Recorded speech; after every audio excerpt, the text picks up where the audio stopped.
Have you ever thought about doing another manga collection video?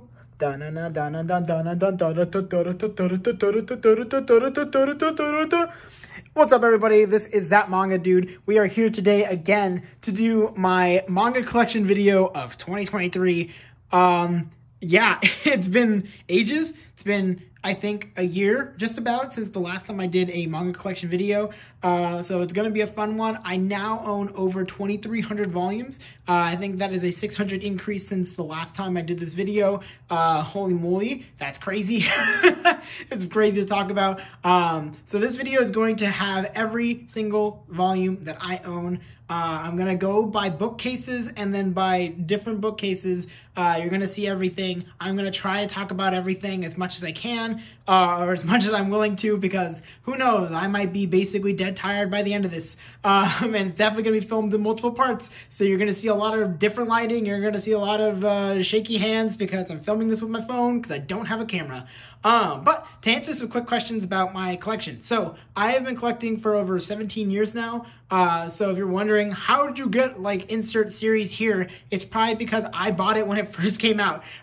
So you're going to be seeing a lot of that. And yeah, it's been very enjoyable. Some random notes, I do only collect in order. So if you're wondering why a lot of my series are unfinished for some reason, or like I only have up to a certain series or a certain volume count, that's because I do not like to buy out of order. It's in order for me to save money, to keep myself in control, because if I decided to buy out of order, I would be buying a lot more manga, and that would not necessarily be good for me, because then I'd just be hoarding instead of actually trying to read and like trying to read everything that I buy. So yeah, those are like the two biggest things. I'll probably talk about more random stuff as I go throughout the collection, but hope you're excited, because I'm excited for this. Let's get started. Okay, so real quick before I start actually going in, like, individually into each series that I own, I just wanted to give you an idea of how tall these bookcases are. So right now, so this is the floor right here, like over there. And then if I put this like right where my forehead is, this is still not even the top. So there's still a good chunk, which is why I need a chair to get up top. So yeah, let me grab this chair here and let us get started. All right, so up on the top shelf here, we have ourselves Ajin Demi-Human. I only have the first two volumes because I just haven't been able to buy them, I guess.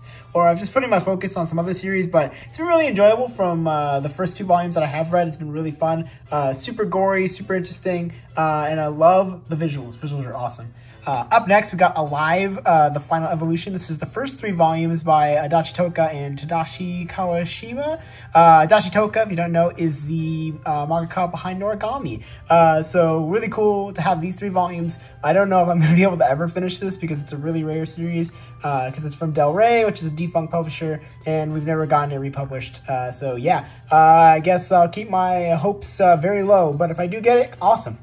And then next to that, got Animal Land Volumes 1 through 5 by Makoto Raikou, which is the same mangaka behind Zatch Bell. I've been really enjoying the series. I actually haven't read too much of it. I've only read the first volume, but I've been really enjoying it. I love Makoto Raikou's work, so I had to pick this up, and I'm really glad that I actually have up to 5 volumes. Hopefully I can finish it up at some point soon.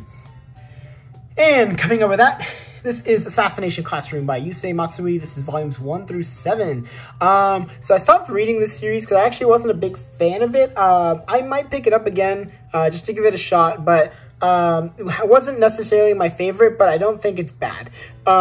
It just wasn't necessarily within my wheelhouse, but it is very fun. The art is pretty good, and the story is actually kind of interesting. So yeah, if you want a premise about an alien who comes to the world and is like, I'm gonna teach a class of high schoolers. If they can kill me, I will not blow up the planet, basically. So yeah, interesting premise.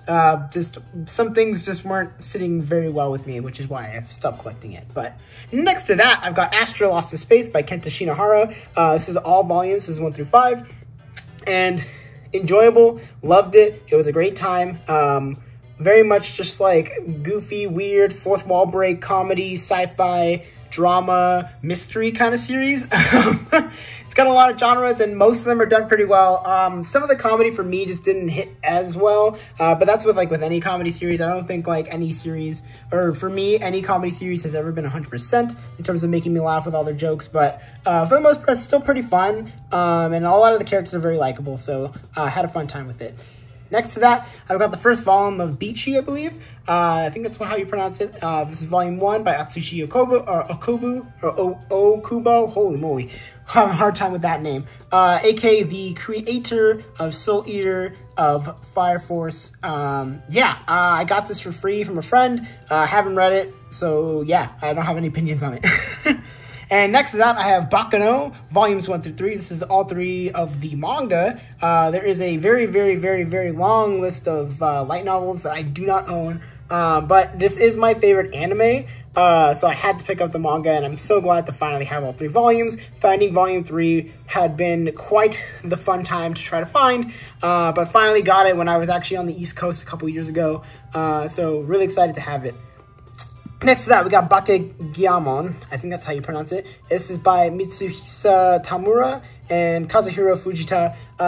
It's basically like an alternate world game kind of series. So if you like stuff like Dragon Drive, then I think you will enjoy it as well. Read the first volume, thought it was really fun, so hopefully we'll be reading the rest soon.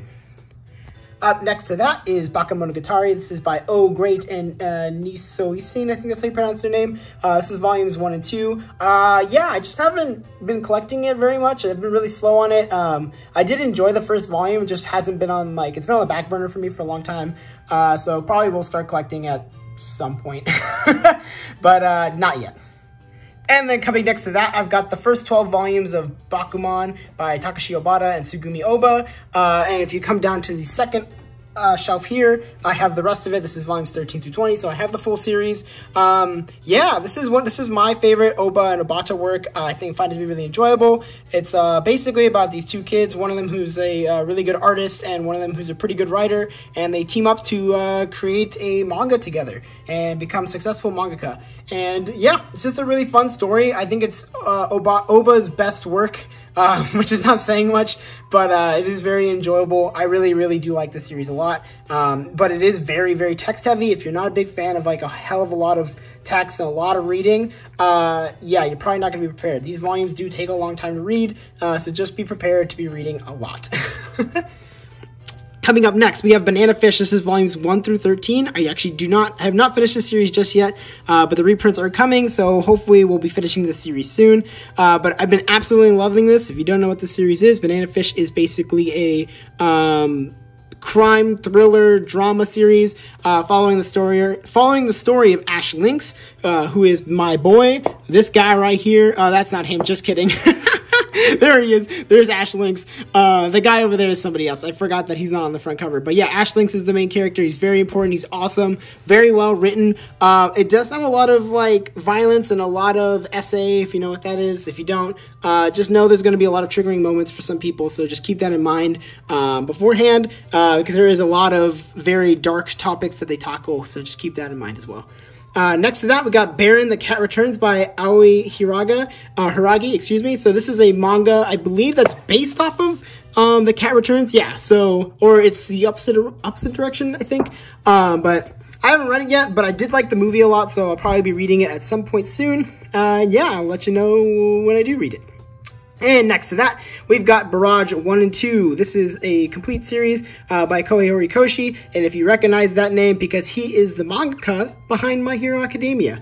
This is a series, I believe, that he came out beforehand. I did enjoy it, actually. I read it a long time ago. Haven't read it since, so I don't really have an opinion on it anymore. But I remember back in, whenever this came out, it was very enjoyable, so yeah. Next to that, we got Beck, Mongolian Chop Squad. This is volumes 1 through 8 by Harold Sakuishi. I love this series. This series is super awesome. Basically follows this kid who is learning how to play the guitar, and yeah, ends up joining a band, and then does do this absolute crazy wild story. It's really fun. If you like music manga, this is awesome. I believe it was re-released digitally by Kodansha. I think, and they have the entire series. Tokyo Pop only released, I think, like 12 or 13 volumes, so it was never completed in print, but hopefully we do get a full print series at some point. I'm not getting my hopes up, but it would be really awesome to see it. And next to that, we got volumes 1 through 8 of Beat the Vandelbuster. This is by Riku Sanjo and Koji Inada. These are the mangaka behind the very famous and currently printing series, the Dragon Quest series, Adventures of Dai. But this is a really, really fun series. I really enjoy it. It has a really weird story where it went on hiatus for like 15, 16 years, and then they were like, let's start creating it again. So it's currently back in print in Japan. It'll be really cool to see if this comes back under the Viz Media label. If it doesn't, I wouldn't be surprised, but it would be super awesome to see it regardless. And then next to that, we've got Black Cat volumes 1 through 5 up here, and the rest of the series right here. This is volumes 6 through 20, so I have the entire series. It's 20 volumes by Kentaro Yabuki. This is the same manga behind the series To Love Ru, which I am probably never going to read, just isn't really my thing, but I really do love this series. Follows the main character, Train Hartnett, who is a former assassin and is teamed up with a guy named Sven Volfeed, who is my favorite character in the series, this guy right here. And it's just a really fun like story about following his adventures after quitting assassinations and stuff like that, and how he's becoming basically a different person when his old personality was literally all assassin. So really cool, really happy to have all this. This is a fantastic series. I believe it is out of print, so good luck trying to find the volumes if you're going to try to read it, but if you can, honestly, give it a shot. It's very fun.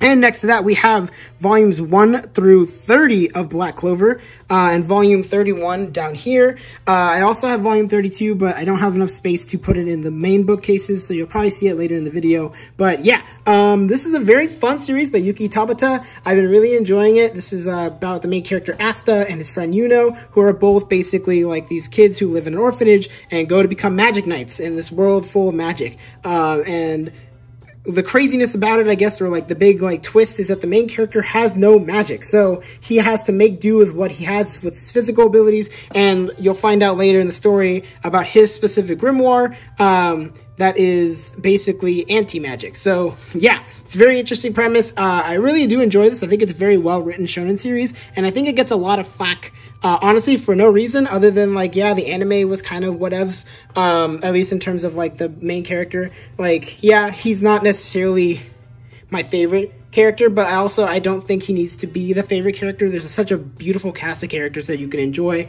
that you really don't need to focus on Asta too much. A lot of the other characters are just as fun. But yeah, overall, I think this is a very fun series, and I am caught up currently with the 32nd volume.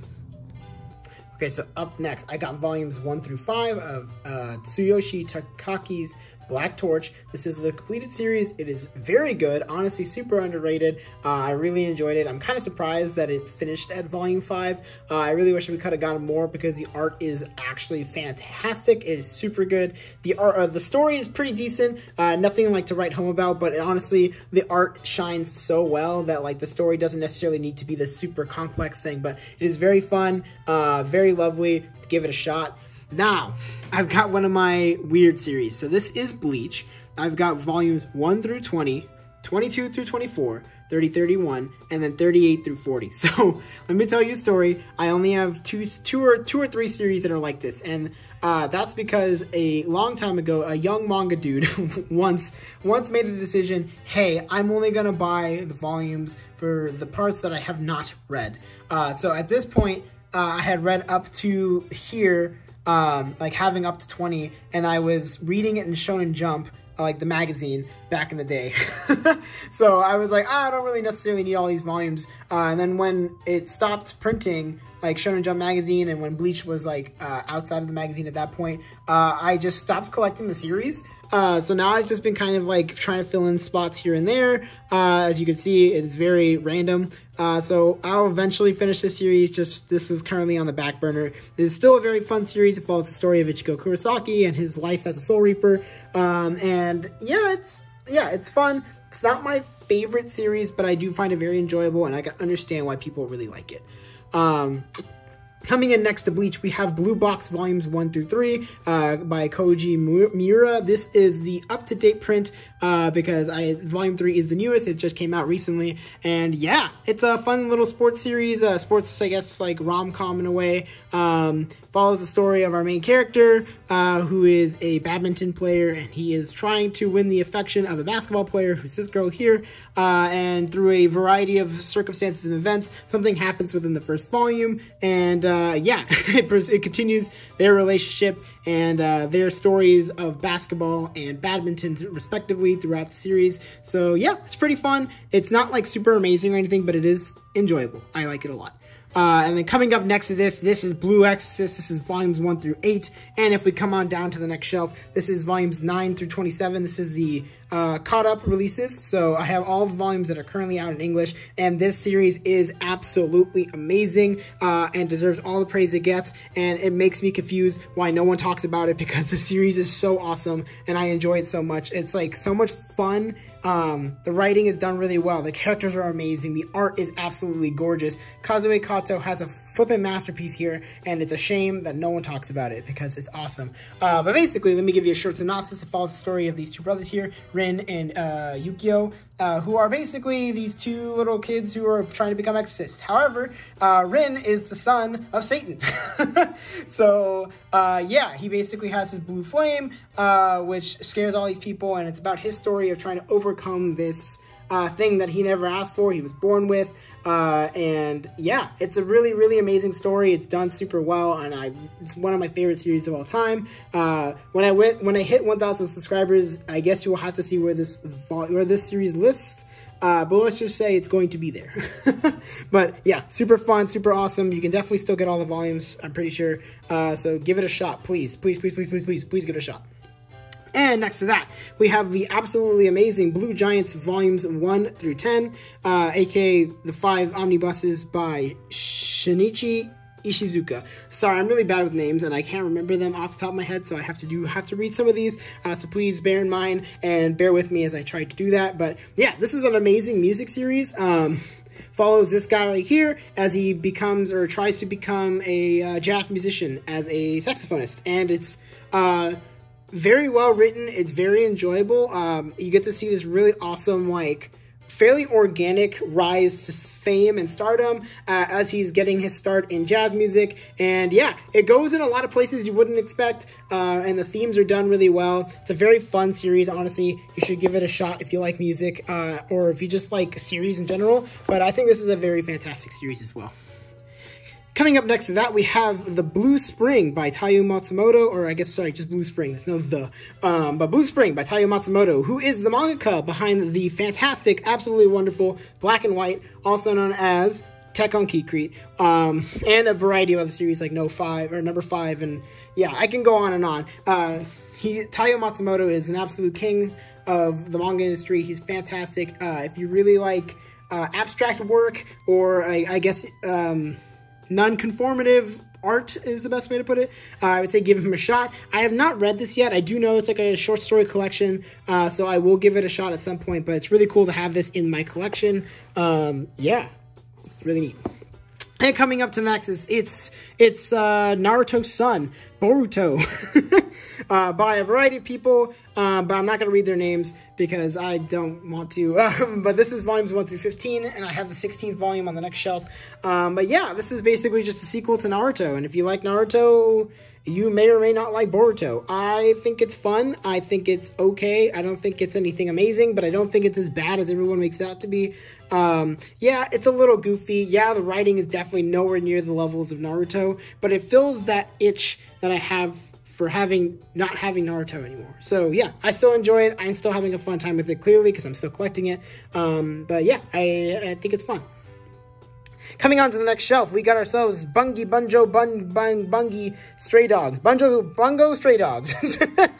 I have the hardest time saying this name for whatever reason. But yeah, this is a really fun series. I've been enjoying it for the most part. The series is hard to come by for some reason, at least trying to collect in order. I haven't been able to find a lot of volumes after volume 4. Found some volume 5s, but they're kind of beat up and little whatever. And the prints have been kind of meh across the board, so hopefully I can find volume 5 soon, because I was actually really enjoying it when I was reading up to volume 4. So yeah, at some point soon, hopefully. And coming up next to that, we've got a lot of case closed. This is volumes 1 through 37. So I'm very, very behind on case closed, but very fun mystery series, a series that I really enjoy. Totally random story, but I got volumes 1 through 10 in an antique store way back in the day for, I think it was like 90 bucks for all of them. So not necessarily the best price, but at the time when I was like 13 or whatever, that was a wonderful price. That was flipping crazy. I was like, whoa, I got like all this cool manga that I've never even heard of. And yeah, it's become a really fun series. I really enjoy it. It is formulaic in a way, but if you like mystery series, I would say give it a shot. It's very fun. And coming up next to that is everyone's favorite manga, Chainsaw Man. This is Tatsuki Fujimoto's, a lot of people say his magnum opus, or whatever the hell you want to call it. This is volumes 1 through 6, and then the rest of the current English print, which is 7 through 11. Yeah, so it follows the story of our boy Denji, who's just trying to live life, man. And there's a whole lot of craziness that goes on. The action is intense. The gore is through the roof. Some of the characters I think are very likable, and other ones I think are absolutely flippin' annoying. So I have mixed feelings about Chainsaw Man, as you can tell. It's not necessarily my favorite series, and I don't necessarily understand all of the hype for it. But I do think that the second half of the first part, which I believe starts in, like, for me, I think starts at 6, actually is where the story ramps up. So the first 5 volumes for me were kind of a struggle, not necessarily saying why everybody was like saying this was so good, but around volume 6, I'm like, okay, I can kind of see why people do like this. And then of course to the end. So yeah, I don't have the best opinions about it, but I do think it is enjoyable to some extent. And coming next to that, we got Cheeky Angel, volumes 1 and 2 by Hiroyuki Nishimori. So yeah, this series is pretty weird, to say the least. Basically, it follows this girl who was a guy, and when he was defending a girl that he likes, he defends against like this like creepy looking man, and he gives him a weird lamp, and the lamp holds a genie, and then he makes a wish that accidentally turns the guy into a girl. So yeah, it's about his life trying to figure out what this guy is so he can become a guy again, while also living his life as a girl in high school. So yeah, weird premise, definitely shows its age in a lot of spots, but it's still very funny. I think it's cool, so I'll probably be collecting it. The first volume was very fun. We'll have to read the second one soon. And coming next to that, we got ourselves Claymore, volume 1 through 25. So almost done with this series, or almost done collecting it. That is, I think I only got 2 more volumes. But this is by Norihiro Yagi, and this is a fantastic series following the story of Claire, who is a Claymore, which are basically these like half human, half like monster people who are super strong. They're all women for like the most part. The spoiler alert somewhat. But yeah, genuinely it's a really, really fun series. The action is fantastic. The art is great. The covers are actually super awesome. Just, I don't know, something about this series is really fun. It's a very fast read too, which is surprising.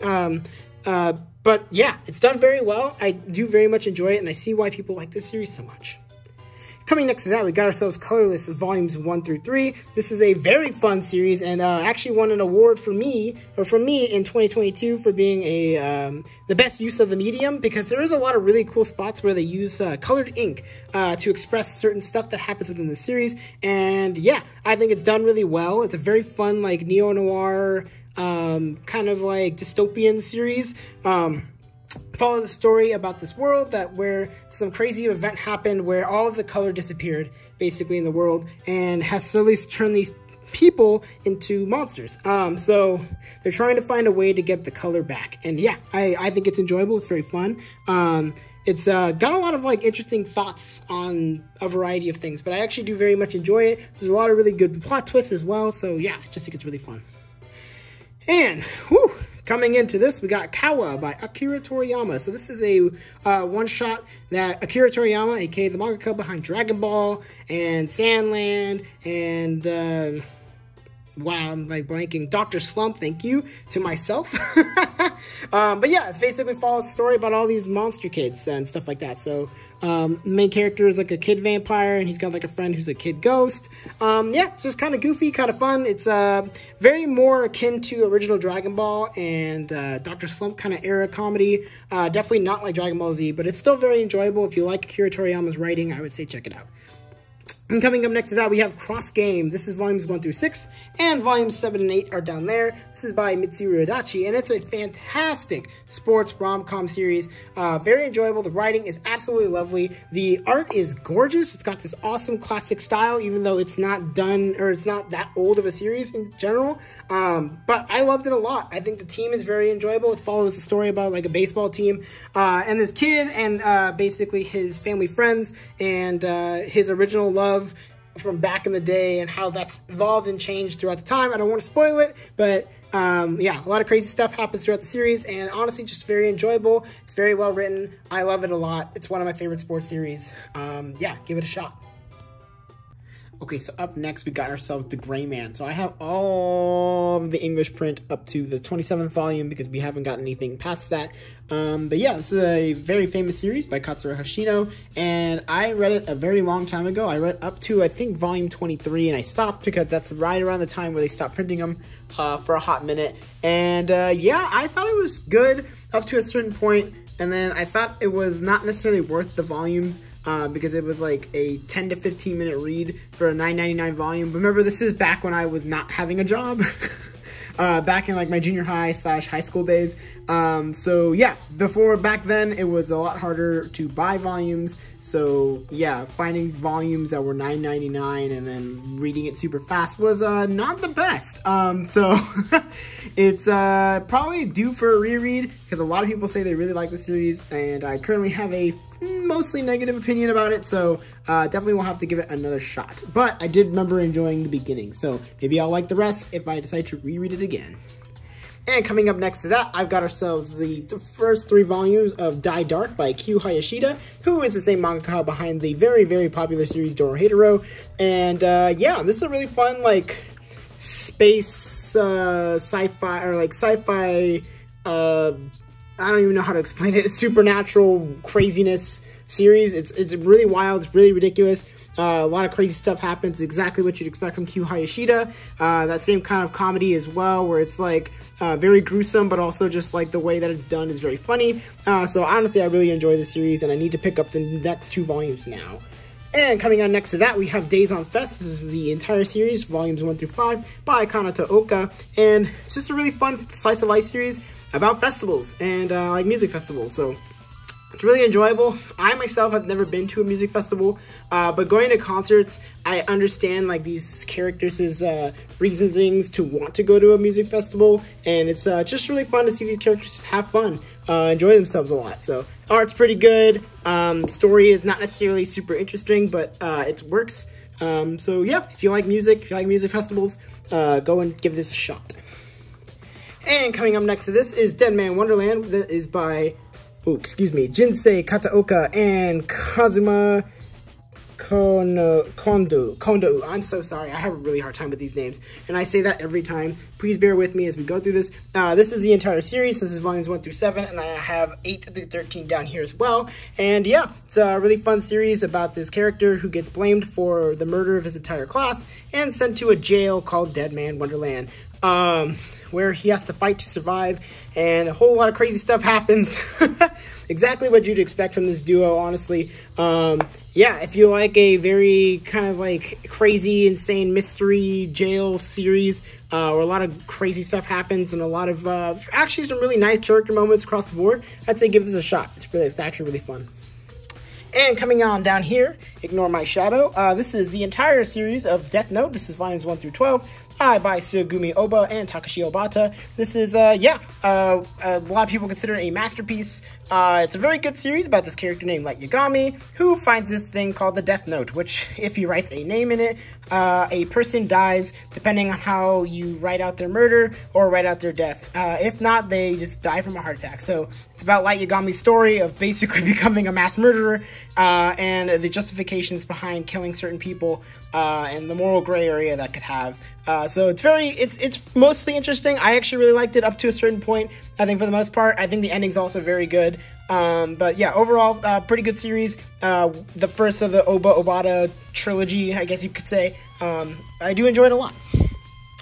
And coming up next to that, I have all of Demon Slayer, up to volume 23, which is the last volume, and also the spin-off, Stories of Water and Flame. The original series is by Koyoharu Gotoge, and the spin-off is by Ryoji Hirano. Yeah, if you don't know what the series is, you might be living under a rock, because this is probably like one of the most popular anime series, and I would say manga series as well, that has come out in the past probably 5 years, maybe even 10 years. Follows the character Tanjiro as he loses his entire family to a demon attack, and his sister as well has turned into a demon. So it's about him becoming a demon slayer in order to stop demons from spawning in the world. Yeah, overall, I think this series is fine. I think there are a lot of problems with it, in my opinion, towards the end of the series, but I do think that the first two or three arcs are very good. I do very much enjoy a lot of the characters that get introduced, and I do really like a lot of the Hashiras. I do think that towards the end, it gets a little bit long and bogged down by a lot of things, in my opinion. So please bear with me. I know people would disagree on that, but overall, I think it's a very fun series. The art is very good across the board, and got a lot of enjoyable characters and a lot of really nice character designs. So yeah, I could see the merit in it. And coming up next to this, I have one volume of Digimon 02. This is by a lot of people, but according to this, is by Yuan Wong Yu. So Digimon, I absolutely love Digimon as a franchise. I didn't even know they had a 02 manga in English, so it was really cool to find this for a really cheap price, but really excited to have it because 02, or Digimon Adventure 02, is my favorite season of the Digimon franchise, so really cool to have this in a manga form, and yeah, if there are other volumes, I hope to pick them up at some point in the future. Next to that, I have a volume, also known as the one volume of Dinosaur Hour by Hitoshi Shioya. This is a really funny volume, and it also bothers me that it has a number because I guess this is a one-shot, so there is only one volume. So there's something about a one-shot having like the number 1 on it. It just kind of bothers me because it acts like it has another volume, but there isn't. But all I know is like it's just a kids manga based around dinosaurs. And I'm a big fan of dinosaurs. I love them a lot. I love pteranodons and triceratops are my favorites.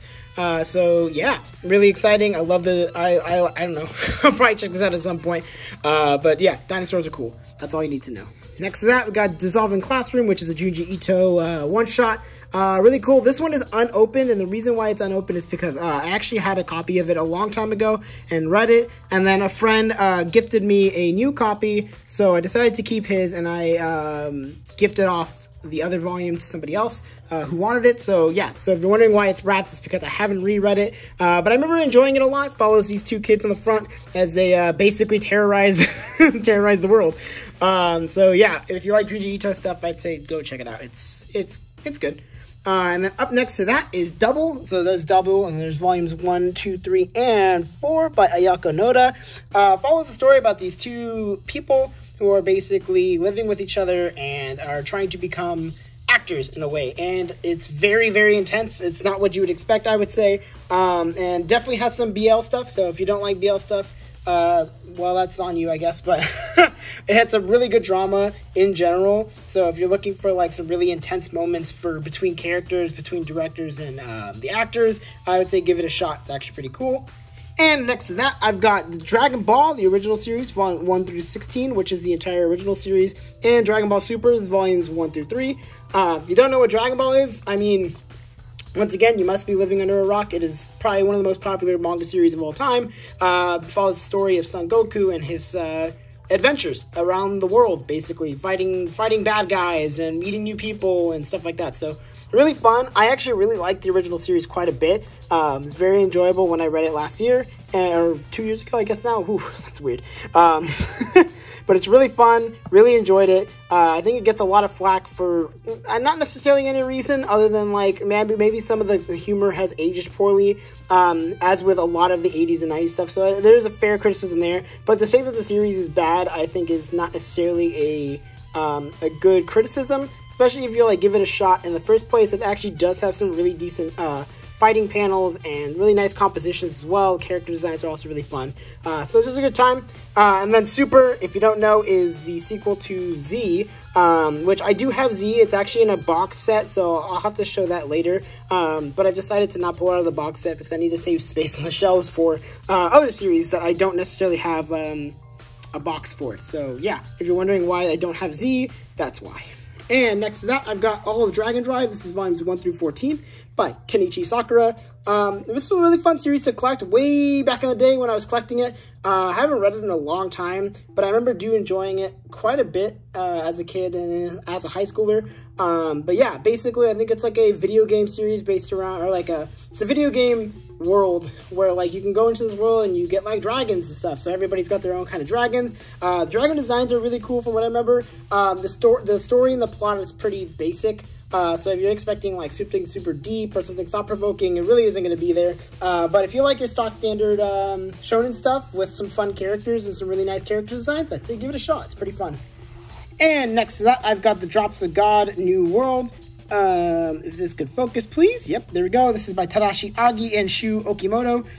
So I actually haven't read this yet, but I did pick this up for a really cheap price. I think it was like $10 or something like that. So really cool to have it. I've always heard that Drops of God is really good, but I've never read it myself. It's considered it's actually pretty hard to find in general in English. So yeah, probably will read this at some point and we'll talk about it in a reading log.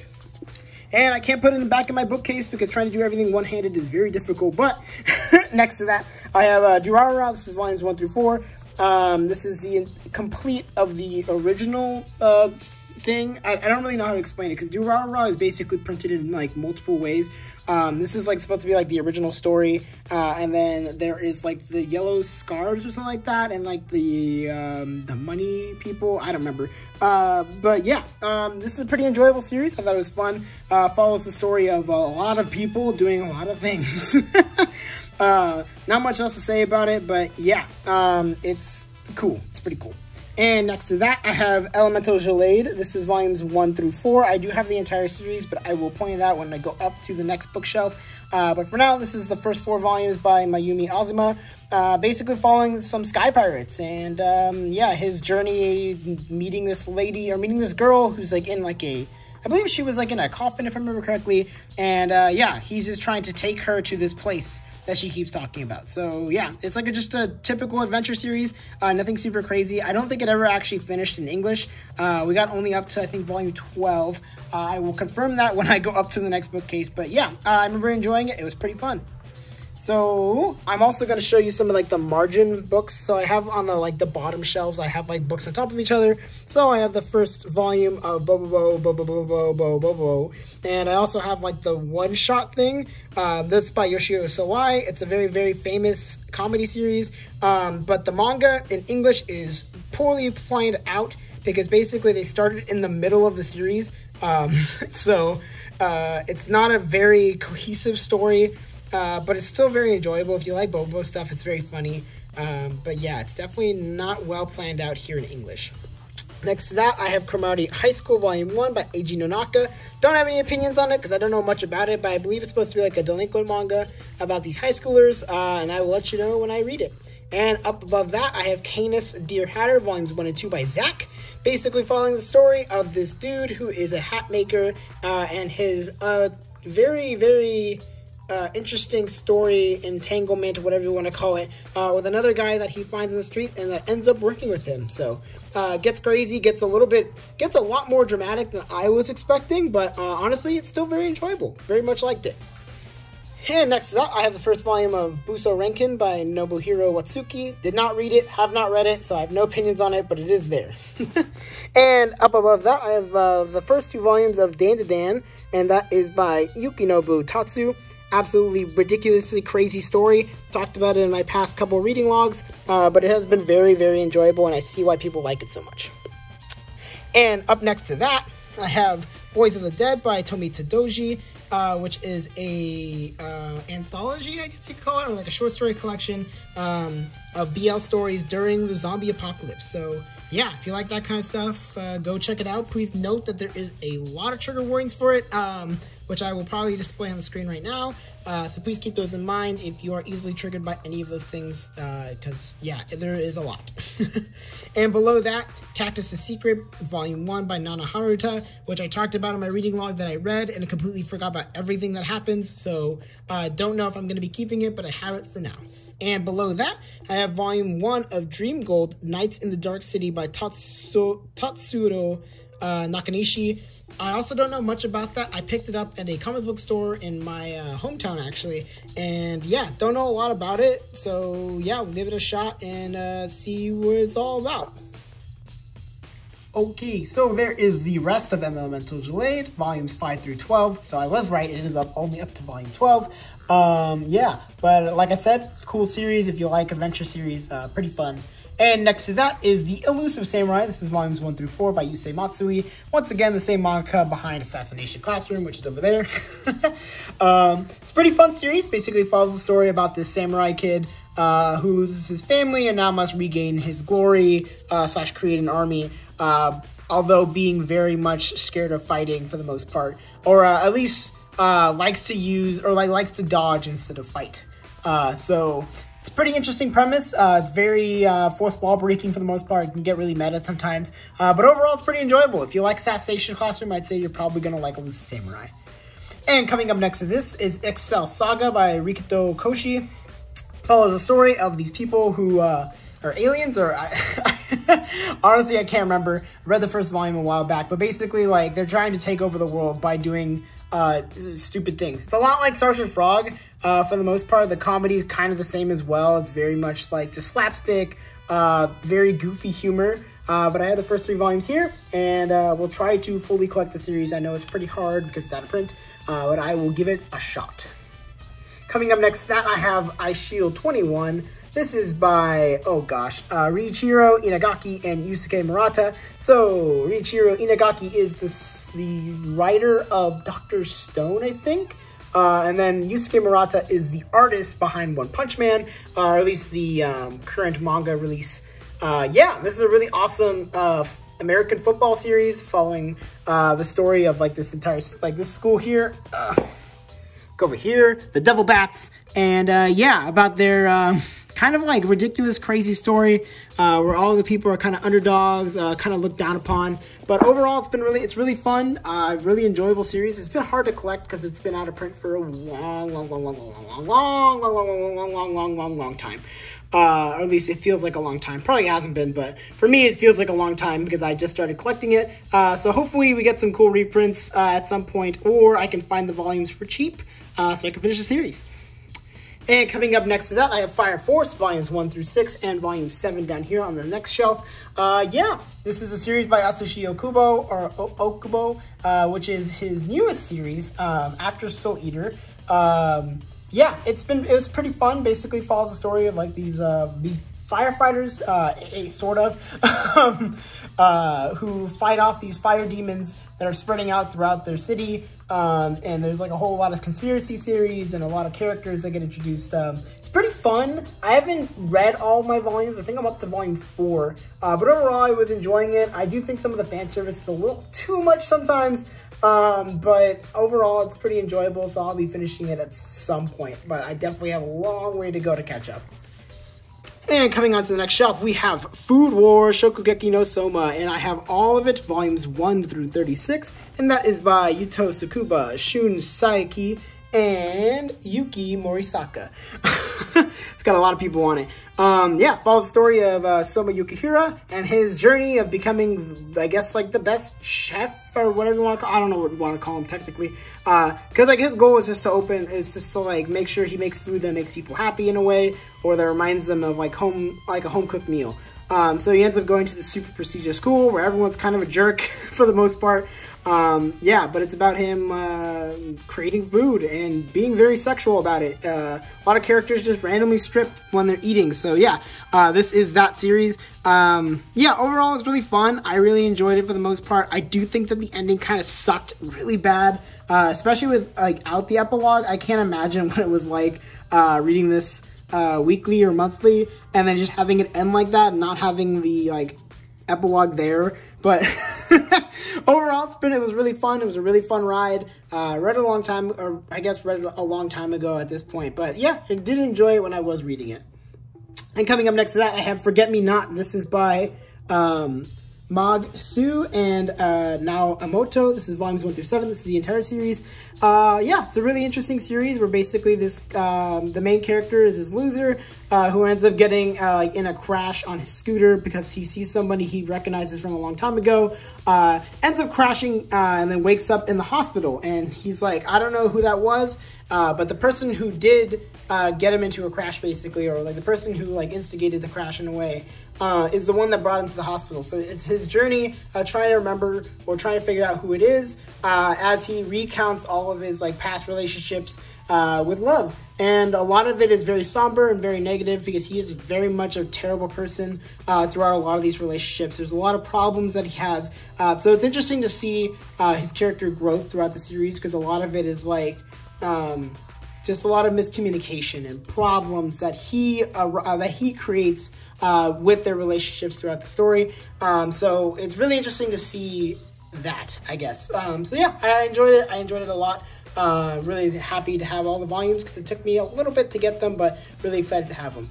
And next to that, I have Frieren. This is volumes 1 through 7. This is Beyond Journey's End. Oh gosh, by Kanehito Yamada and Tsukasa Abe. So yeah, this is a really fun, I almost said fiction. Duh, they're all fiction. Or for the most part.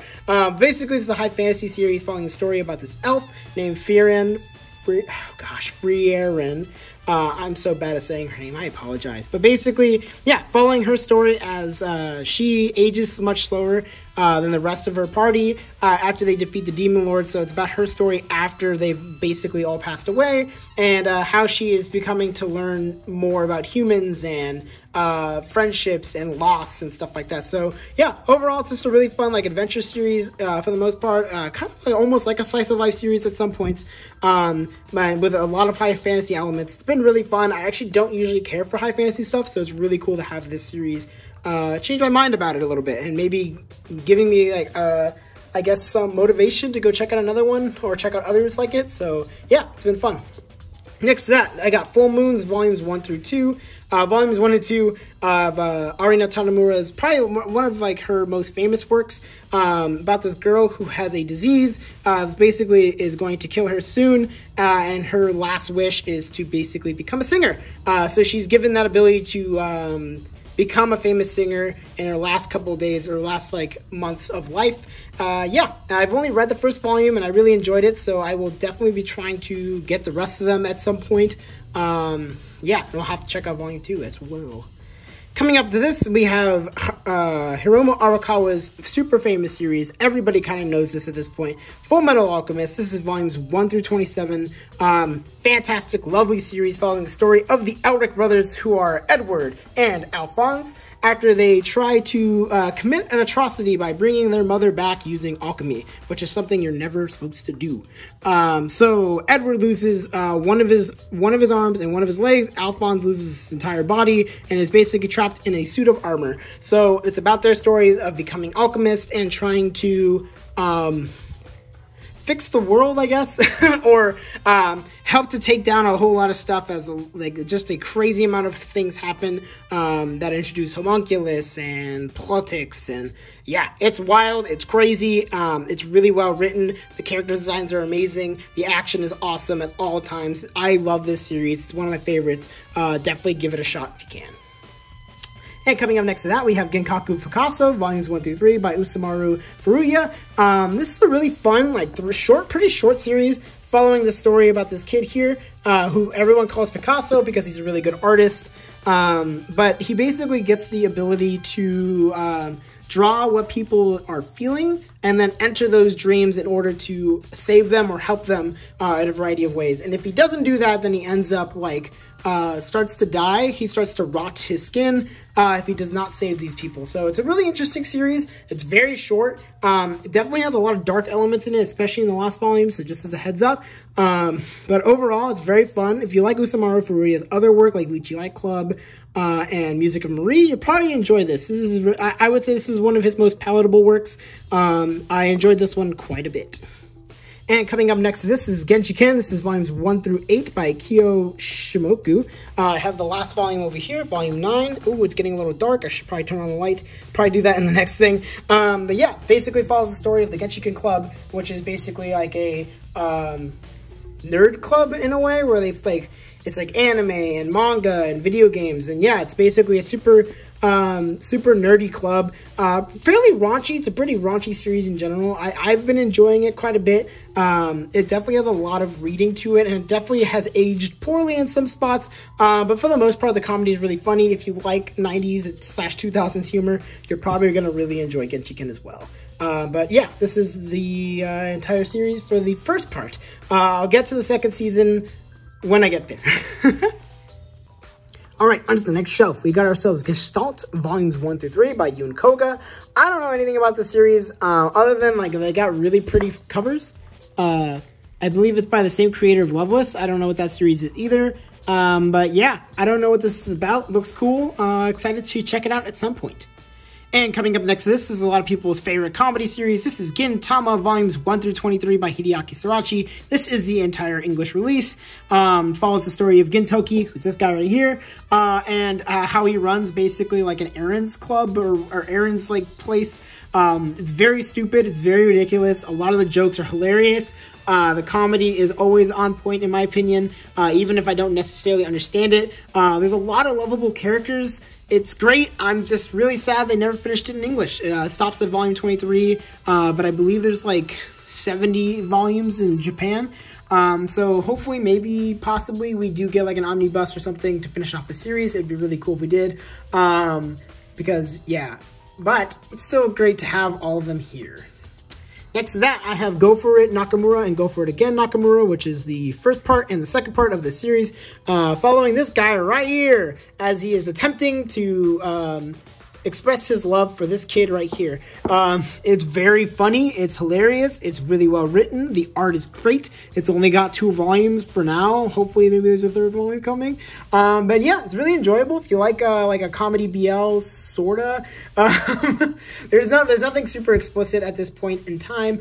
It's just been really funny. So yeah, I really enjoyed these 2 volumes, and I would say give it a shot. And next to that, I got Girl on the Shore by Inio Asano. This is the one-shot. Really sad. If you like Inio Asano stuff, I'd say definitely pick this up. But yeah, it'll make you extremely sad for the most part. But yeah, it's about like growing up, and it's just, yeah. I think that's the most I can say about it.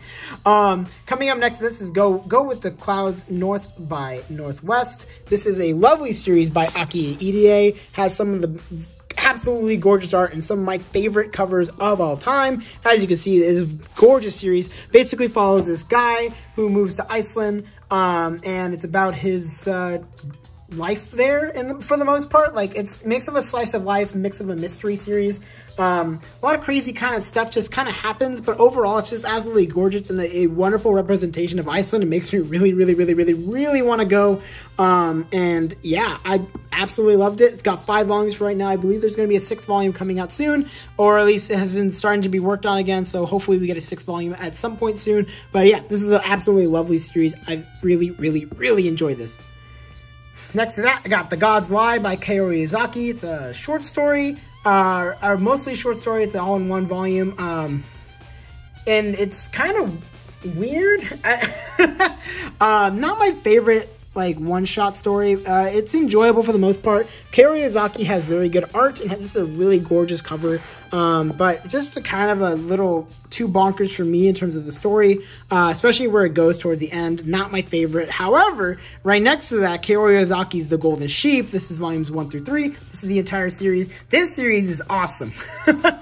Basically follows a story about these high school friends who eventually like meet up again after like a couple years, and they've all completely changed, and it's them trying to I guess trying to rekindle their friendship, even though their friendship has kind of died out at this point.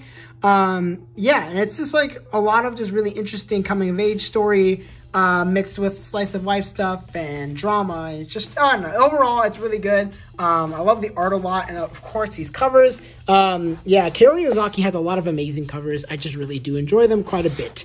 And they have like this nice, kind of like rigid cover. I don't know how else to explain it, but it's really cool. Up next is Great Teacher Onizuka. I have volumes 1 through 8 by Toru Fujisawa. I only have volumes 1 through 6 up here. I have volumes 7 and 8 down here.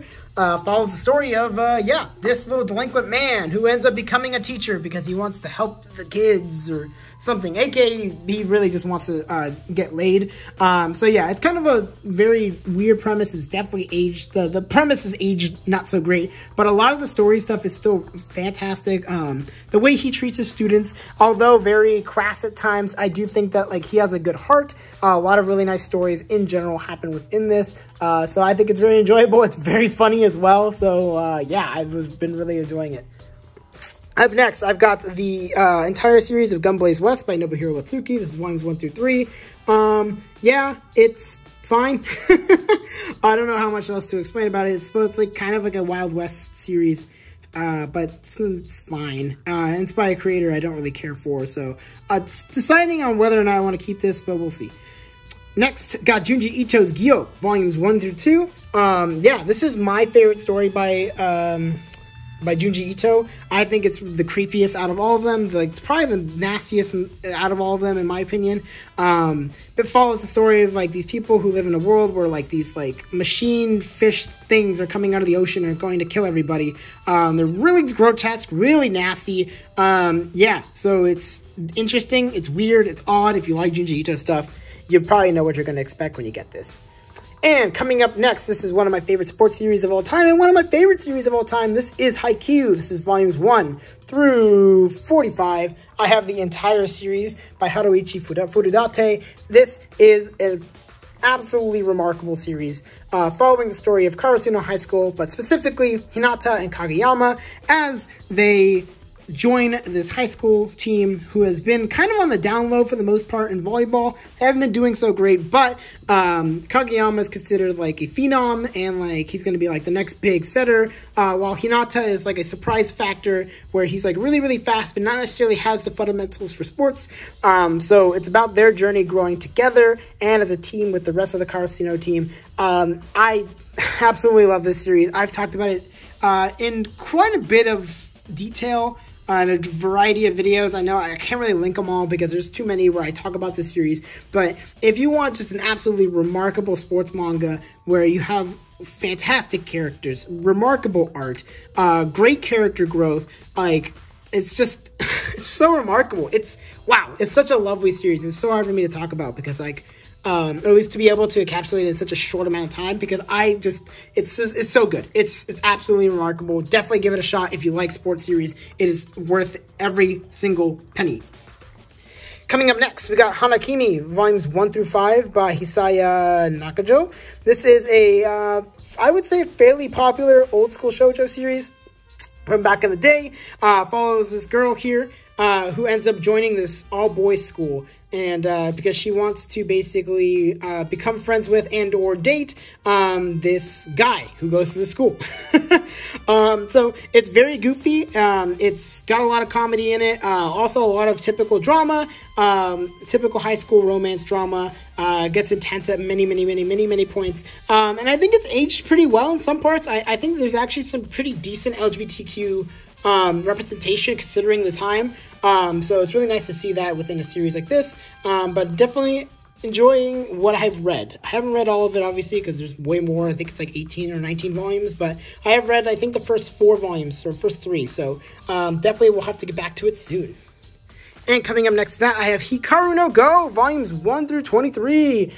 Another remarkable series is by Yumi Hata and Takashi Obata, so the artists behind Death Note. And Yumi Hata is, yeah, just a writer, but absolutely remarkable series about the game of Go. Really, really fun. Basically, the main character gets sort of possessed by a ghost who used to be like a Go instructor / like Go master way back in the day. So it's about his story of becoming a better Go player, and as he grows and learns how to play this game, it's, yeah, I don't know. It's another remarkable sports series. It's definitely very text heavy, so just keep that in mind. If you're not a big fan of those, like, lots of reading, I know, yeah, though they're books, you should be expecting to be reading, but there are people who prefer to read manga that are, you know, a lot more action oriented. So this is definitely not action oriented, but it's still a remarkable series. The writing is really good, very top notch. You should give it a shot if you like sports series. And coming up next to that, we have Honey and Clover. This is by Chika Umino. This is the first 5 volumes. I don't have all of them. I don't know how many volumes there are. But this is a pretty fun series following this, like, art college students. They all live, like, kind of in the same boarding house. And it's about their antics and story with life. Basically, it's a nice coming-of-age story, a nice slice-of-life series. Very, very much enjoying it, honestly. I've only read the first 2 volumes, but the first 2 volumes have been very, very good. Really, really like it, actually, quite a bit. If you like Blue Period, I almost said Blue Lock, wrong series.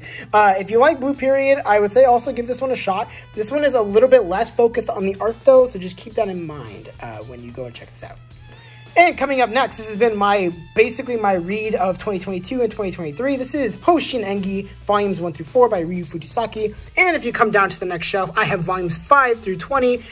This has been a really, really, really fun read. Specifically, it is ridiculous. It is crazy. It is fourth wall breaking. It is based on Chinese history, I think. It's got tech. It's got political drama. It's got war. It's got so much random stuff. This series has, like, so much packed into it. You would think it would be terrible, just considering how many genres are, like, that this series encapsulates. But honestly, it does all of them fairly well to great. So it's been really, really, really fun to read through this. I'm through up to volume 16 at this point.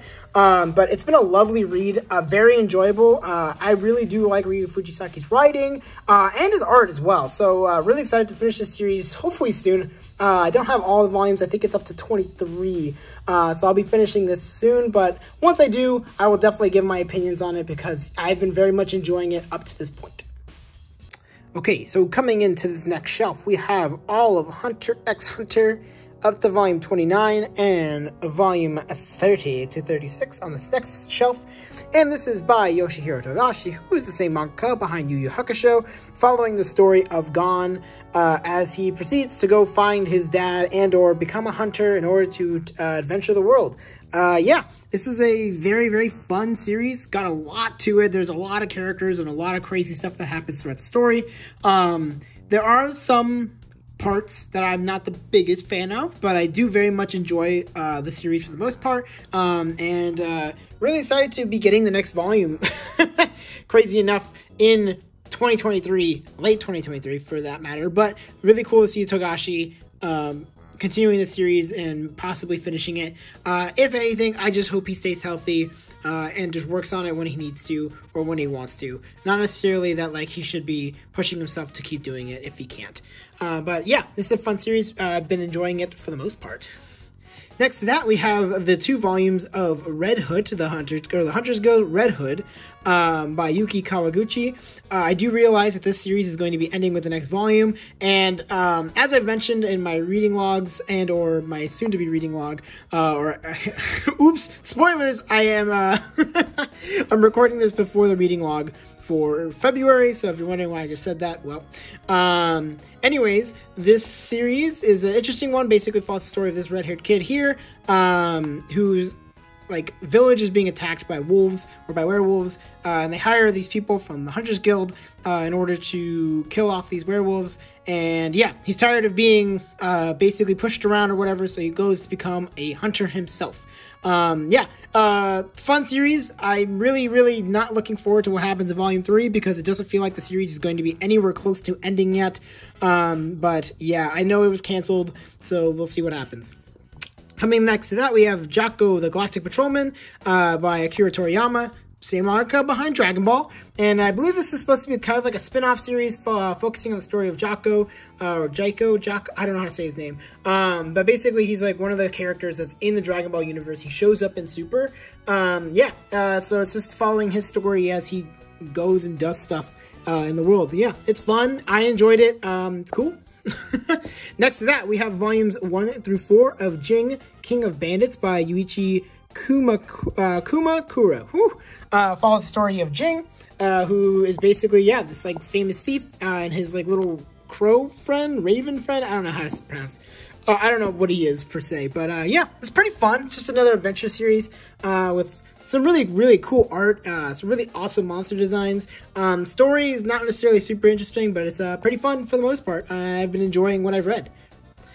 Coming up next to that, we have Jujutsu Kaisen's volumes 0 through 18 by Gege Akutami. This is probably one of the biggest series currently releasing. A lot of people really love this series, and I am one of those people. It's very enjoyable. I really do enjoy it a lot. Follows the story of Yuji Itadori as he proceeds to become, on accident, or sort of on accident, basically a demon in himself. So he's going to join Jujutsu High in order to become a Jujutsu sorcerer to defeat these demons and defeat these evil people, these evildoers. Yeah, but it's been a really fun ride up to this point in volume 18. I don't know about the future of the series at this point because I'm only at like the beginning of the Culling Games for the most part. But I know people have been really enjoying it up to this point. So yeah, excited to see where this goes. Next to that, we've got Woo! Kakeki Shoujo. So this is The Curtain Rises, which is like the prequel, and then volumes 1 through 5 of the main series. This is by Kumiko Saiki. Follows the story of this girl, Sarasa, who is a big fan of basically like the theater troupe of an all-female theater troupe. So she goes to join the school of the all-female troupe in order to become a part of that at some point in her life. It's really flippin' fun. I love this series. It's super enjoyable. All of the characters are written extremely well, and the art is just as good. So yeah, if you're looking for like a very well done, interesting look into theater and like high school drama, like done well and done, I would say done realistically, I would say give this a shot. It's really great. And coming up next to that, we have Kaiju number 8, volumes 1 through 5 of by Naoya Matsumoto. Really fun series following the story about this dude, this older guy who basically is a cleaner for kaiju murders. So whenever a kaiju is defeated, his team is the one to go clean up all of, like, the carcass and the mud and all the trash and all the stuff. But he wants to become one of the people who ends up defeating the kaiju. So he joins the army or where he wants, or he attempts to join the army and become one of the people that like does all that kind of stuff. It's really fun. The art is really good, and I love the variety of characters, and I love that the main character is actually older because it's always interesting to see that. So yeah, it's been a really fun read, and I'm excited to read more. Up next to that, we got Kakaishi's Volume 1, and onto this next shelf here. Let's focus the camera. 2 through 9. So I have volumes 1 through 9 by Yellow Tanabe. Follow the story of these two people right here, who are Kakaishi sorcerers. So basically, they have the ability to defeat and expel demons, and they are defending basically their school because it's like the school grounds is like a famous place for spiritual activity, and if the demons spend time there, they become stronger. So their goal is to defend it at night. So yeah, awesome series. I love this series so much. The main characters are very likable. Just like it across the board. Super fun. And I love the mystery with everything that's going on. For the most part, that at least I've gotten up to, which I believe is volume 7. Yeah, been really enjoying it. I love collecting the series. Can't wait to collect more and finish it at some point. Up next to that, we have Kiichi and the Magic Books by Taka Amano. This is volumes 1 through 5. This is the complete series. I love this series. Started it last year. Got super lucky with picking up all the volumes in like basically a span of a couple months. So I was super happy to find them all. And it's such a fun series. Basically follows the story of this kid here who is an Oni. So he is a kind of like a demon. Where he has a horn growing out of his head, and he is going on an adventure in order to find where the rest of the Onis are in the world. So, yeah, it's got a really interesting premise, or at least I guess my plot description is not great. But basically this world is like a world where books are almost banned for the most part. The only way you can get books is by going to a librarian, aka this guy, or like there's a couple other characters in the story that are librarians as well. But basically you can only rent out books from the library/librarians. So yeah, it's very interesting like world. The world building is great. The art is also fantastic. The story is not like, you know, the best thing in the world, but I really enjoy it. I think it's really fun. So overall, I think it's a great series, and I'm really happy to have all the volumes here. Coming up next to that, we have the Kingdom Hearts manga. So I don't technically have all of the manga for this, but I do have all of Kingdom Hearts 1, which is volumes 1 through 4. I have Chain of Memories, volumes 1 and 2. Kingdom Hearts 2, the Tokyo Pop release, volumes 1 and 2. All of 358/2 Days, volumes 1 through 5. And volume 1 of Kingdom Hearts 3. If you know Kingdom Hearts stuff, the manga is officially released by Yen Press in omnibuses. I've not gotten around to getting them, clearly, and I don't know if I will. I probably will at some point, but it's not necessarily like on my priority list for manga. But yeah, this is a really fun series by Shiro Amano. It just tells the story of Kingdom Hearts. Really gives a lot of depth to the characters throughout the series. Like, if you like the video game a lot, you'll definitely like this manga a lot. It does a really good retelling of the story throughout the video game, but also gives a lot of personality to these characters, gives a lot of like fantastic jokes and a lot of really great writing. So Shiro Amano really killed it with this really great adaptation to the video game, I would say, for the most part. And coming up next to that, we have Komi Can't Communicate by Tomohito Oda. This is the first 21 volumes here on this shelf. And when you go down here, this is volumes 22 and 23 in the corner. So, follow the story of our girl Komi, who is right here. Komi, who has a, basically like a speech disorder. I think it's like a talking communication disorder. Thank you. Holy crap. Thank you, myself, for giving me the hint to myself. She has a communication disorder where she has a really hard time being able to speak in front of other people. So she befriends this character in the background, Tadashi, who is the main character as well. So it's both her and him. And their relationship together as she proceeds to try to meet her goal of making 100 friends. But it's a lot more than that. There's a lot of like romance and drama and slice of life stuff. But yeah, overall, it's a pretty fun series. I've been enjoying it clearly because I have a lot of it, and it's been really fun. So really excited to see where it goes in the next couple volumes. All right, next to that, we have Kubo Won't Let Me Be Invisible, which is basically Komi Can't Communicate, but the opposite, where the guy character is like this invisible character because like he's like, it's like a joke that he's like literally invisible, where like nobody knows like he's around except for really just Kubo. And yeah, it's a cute little like rom-com series and slice of life, like coming of age story. Really fun. I enjoyed it. I didn't really like the first volume, but I've been really liking everything after that. So yeah, it's been a good time.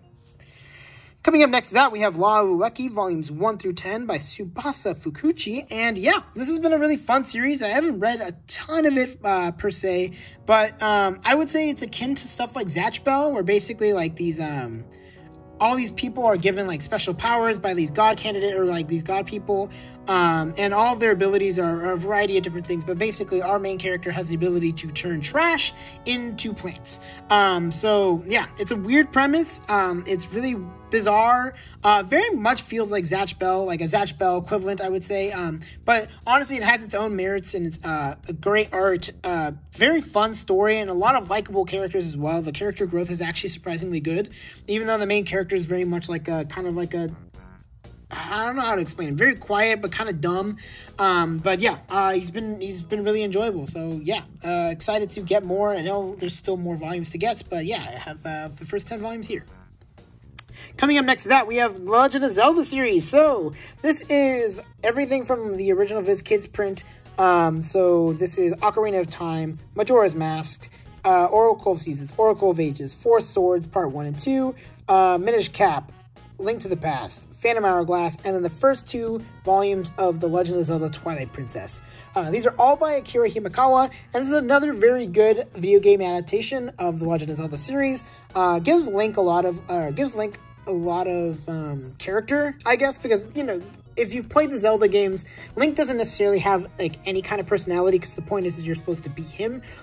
So like, yeah, it's really fun to see how Akira Himekawa has developed these characters, or developed Link throughout these different iterations of him. And I don't know, it's pretty fun. The art's great, and yeah, still need to finish off Twilight Princess. I know there's a lot more volumes, so I have a lot more to go, but out of all these are all very good. So excited to keep reading more of Twilight Princess. Coming up next to that, I have Legends, volumes 1 through 4 by Makoto Haruno and Rin Hirai. Yeah, it's been fun. That was a fun series. I don't remember much about it, to be completely honest. I believe it's like a video game World 1, kind of like Dragon Drive. But yeah, I remember enjoying it when I got it a long time ago. Probably need to do a reread just so I can get an idea of like what the series was about, but I remember enjoying it when I first read it. And over here we have Mayor, volumes 1 through 13. Mayor. I don't know why I said it like that, but yeah, Mayor. So this is volumes 1 through 13 by Nobuyuki Anzai. I have the rest of the series up on the shelf over there, so it'll probably be in like the next video part, but yeah, we'll get there. Anyways, this is a really fun series. Follows this blonde character here, Ginta, as he gets teleported to this world called Mayor Heaven. Or so yeah, it's his goal in order to save the world from the chess pieces, because who are a group of evildoers who originally came to Mayor, created the chess games, killed off a lot of people, but were defeated by this hero who is like really important. So yeah, it's really fun if you like Nobuyuki Anzai's work, which is like Flame of Rekka. I think you say give this a shot. It's a really funny isekai series. Honestly, I really enjoyed it when I was reading it. I just did a whole reread of this entire series and also finishing it as of 2 months ago. So really excited to have all of this. It was a really fun time. All right, up next, we have Hikatsu. So this is volumes 1 through 3. This is the entire series by Yu Yagami. Follows the story of this guy right here. And his story of being able to try and solve everything by his like fix-it punch. Very weird premise, and has some really fun parts, but also just some very weird parts. It's not amazing or anything, but I enjoyed it, and I got these for like $3 each. So yeah, it's cool to have them.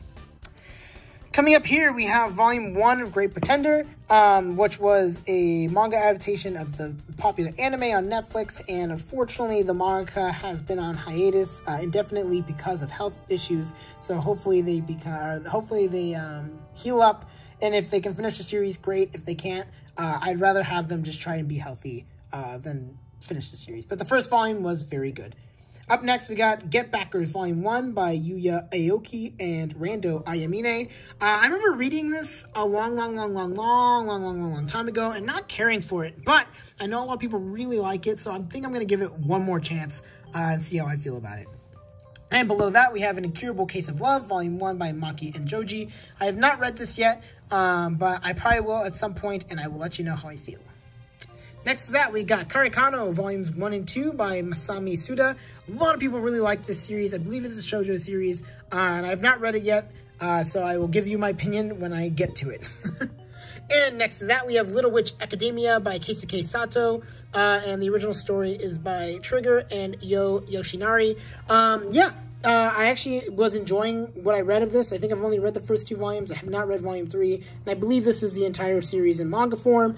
Follows the story of the characters from the Little Witch Academia series that Trigger created. It is definitely like more of an accompaniment than a standalone series, because a lot of the things are like, oh yeah, you should probably kind of know this already, or like know these characters, which is a little unfortunate, but I was enjoying it when I did read it. So we'll probably have to watch the anime and the movie, or OVA, excuse me, and go back to read this and see how I feel about it. All right, third shelf, here we come. So this is volumes 14 and 15 of Mayor by Nobuyuki Anzai. Like I said, this is from the other 13 volumes that are located in the other bookshelf. Now, next to Mayor, we got ourselves the volumes 1 through 10 of Mashle, Magic and Muscles by Hajime Komoto. Really funny series, really hilarious. This is way funnier than I ever expected it to be. It definitely hits a lull, in my opinion, towards like the middle of the series, but where it is currently around volumes 9 and 10, awesome. It's super great. The action's pretty amazing. And the comedy, of course, is hilarious throughout. Very fun. Definitely, if you haven't heard about it, it's basically a mix of like Harry Potter meets absurdity slash like Gintama. I don't know if Gintama is necessarily the best example, but basically any kind of comedy, like absurd comedy series from Japan. So actually hilarious. Definitely check it out. Coming up next to that is one of my favorite underrated series. This is Muyo and Roji's BSI, also known as the Bureau of, I believe it's Spectral Investigation. Supernatural Investigation. Sorry, it's close. Follows the story of these 2 characters here, Muyo and Roji, and their escapades as they become basically exorcists. Really interesting like story and concept. Not super interesting per se concept, but the story is great. A lot of the characters are very well written. The art style is super unique too. I don't really know how else to explain it other than just to show you, but it's yeah, it's a really nice art style. Yoshiyuki Nishi has an awesome art style, and it works great for this series. It's 18 volumes. This is the full series, and yeah, I love it a whole lot. And if anyone else has read it, please let me know, because I love this series.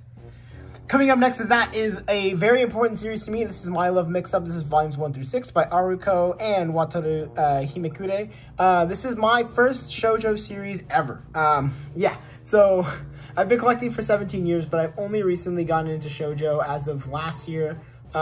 Mostly because, like, I wanted to branch out a bit, and, like, my fiance was, is into shoujo series, so I was like, well, might as well take a chance on one, so, yeah, I decided to take a chance on this, and now I am in the rabbit hole, deep into the rabbit hole of shoujo series, but, yeah, this is where it started all. It's super fun. If you haven't heard about it, definitely just check it out. It's better if you just give the first volume a read, because, yeah, I loved it. Coming up next to that, this is Naruto, so this is volumes 1 through 8. Coming up to 9 through 27, so I have the entire original series, and then here comes the fun story time. So, as you can see, it goes 28, 29, 30, jumps to 34, goes all the way to 57, and then on this next shelf, I have 70, and then, like, that spin-off, which is the, what is it, the 7th Hokage and the Scarlet Spring, I think is what that says. So these are all by Masashi Kishimoto. It's one of the big three, one of the most popular series of all time. But like Bleach, I believe I talked about this already, but like Bleach, I was buying Naruto manga when it was releasing in Shonen Jump, like the magazine. So I only bought the volumes that I needed that I didn't already read already. So it took me a long time. I actually just recently finished the original series, and I'm slowly but surely trying to catch up on Shippuden volumes. But yeah, this is one of my favorite series of all time, and I think it's part nostalgia glasses and part just like it's how important it is. It was one of the first major anime that I ever did watch, so it holds a very special place in my heart. And yeah, it's just a whole lot of fun, honestly. I don't know what else I could say about it. It's a good time.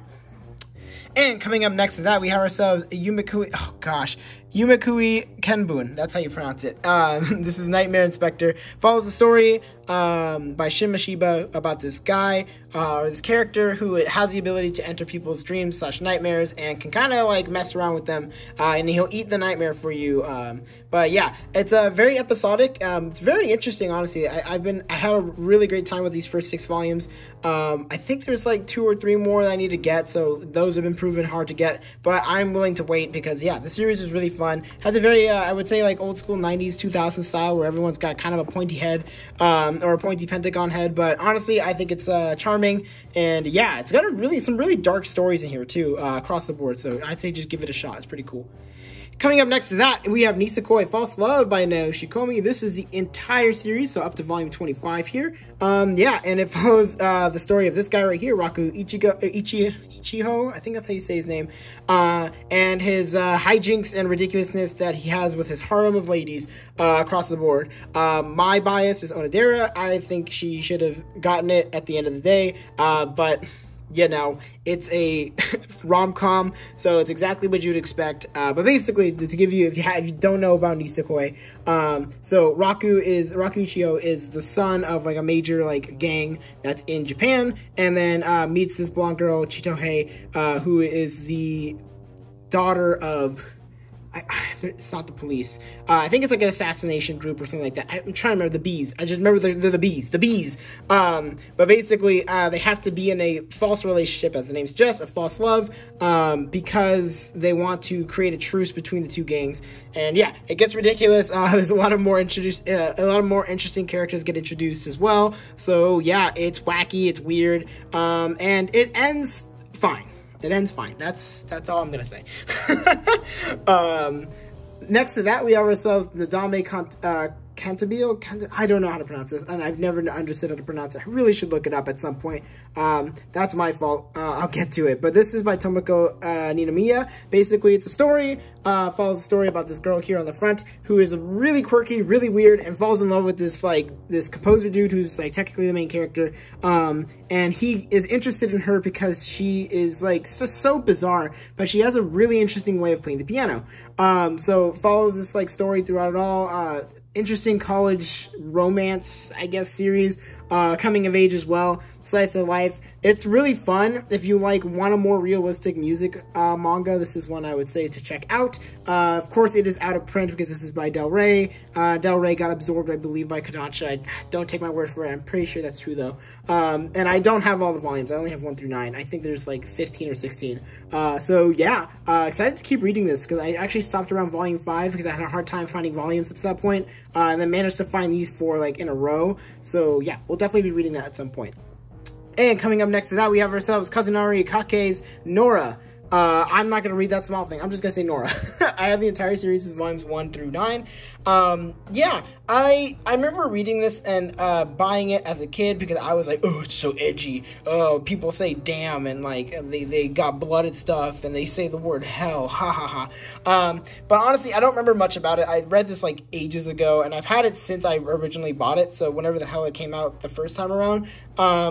Yeah, but I remember I did enjoy it. Do I think it's good? I doubt it. I bet you it's pretty straightforward and not technically super interesting, but I'll definitely reread it at some point.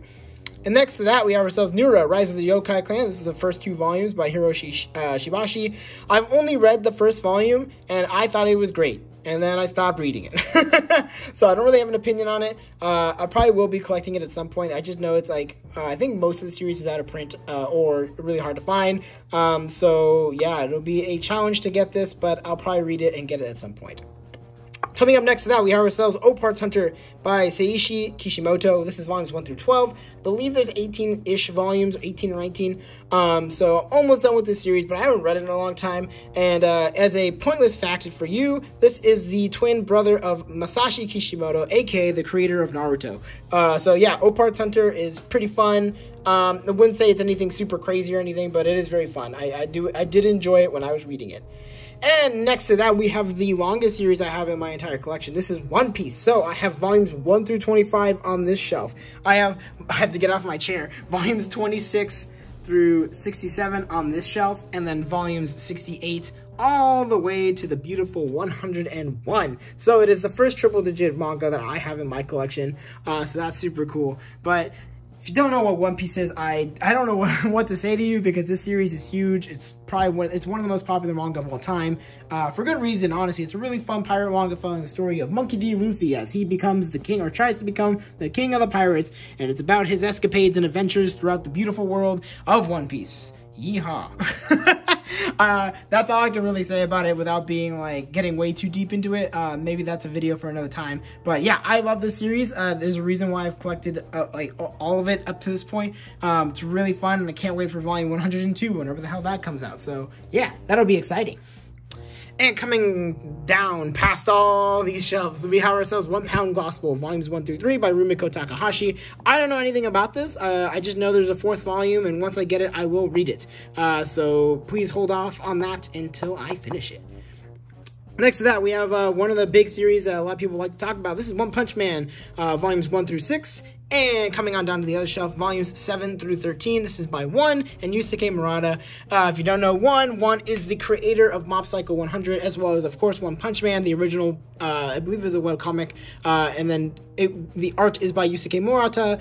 Wow, I said his name really weird. Yusuke Murata, who is the same mangaka behind Ice Shield 21, at least for the art. So yeah, if you're wondering why the art is super epic and super exciting and super crazy, that's why. One Punch Man is pretty fun. It's a series that I pick up and drop off because it's not that it necessarily overstays its welcome. I just it's one of those series where I can put it down and I can pick it back up and I kind of already know what's going on for the most part. So yeah, it's been fun from what I've read, and I think I have to read volumes 12 and 13. So I will probably get back at it eventually. And next to that, we have volume 1 of Otomen by Ayakano. I don't have any opinions on it because I just recently bought this as of a couple months ago. So yeah, just looked cute. That's it. And next to that, we have Our Dreams at Dusk, volumes 1 through 4. This is the entire series, and it is super depressing. This is by Shimanami Tasagare, very sobering tale and like about this person who is struggling with his sexuality and his gender, and he meets a bunch of basically other fellow people who are struggling and or struggled in the past. And yeah, it's just really deep, sad, and just has a lot of triggering moments in it. I'll just say that right now. But there is a sense of hope towards the end of the series. Just know that you're going to be going through a lot of just really hard and deep topics, especially about homophobia and stuff like that. So just keep that in mind if you're going to read this at some point. But it is a very good series. I did really enjoy it, and it's only 4 volumes, so that's pretty cool.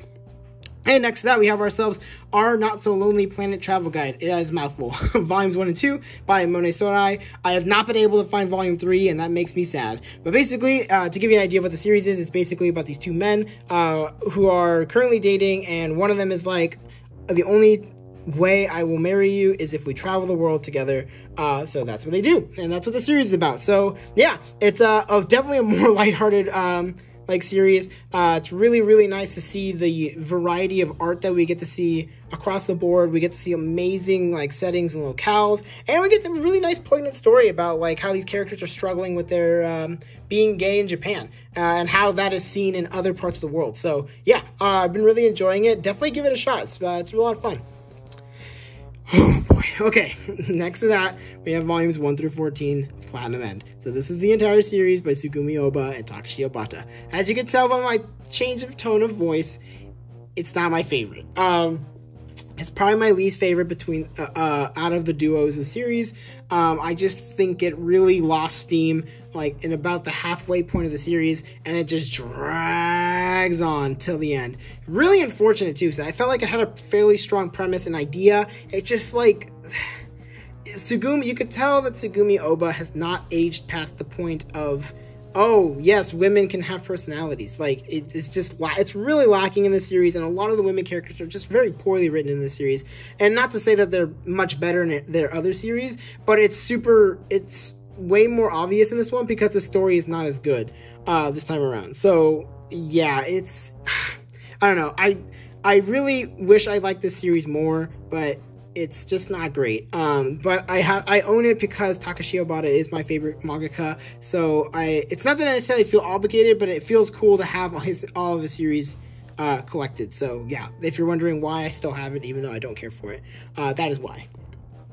And next to that, we have ourselves Pokemon Adventures, the manga. This is by Hidenori Kusaka and Mato. So yeah, this is volumes 1 through 9. So this is the story of Red and Yellow, I believe, and then the beginning of Gold and Silver. So yeah, it's just a really fun, action-packed story about Pokemon. So it follows like the main story of like the video games in a way, with a couple of twists here and there, with like certain characters being evil and like being way more violent than the actual like video game. So that's cool.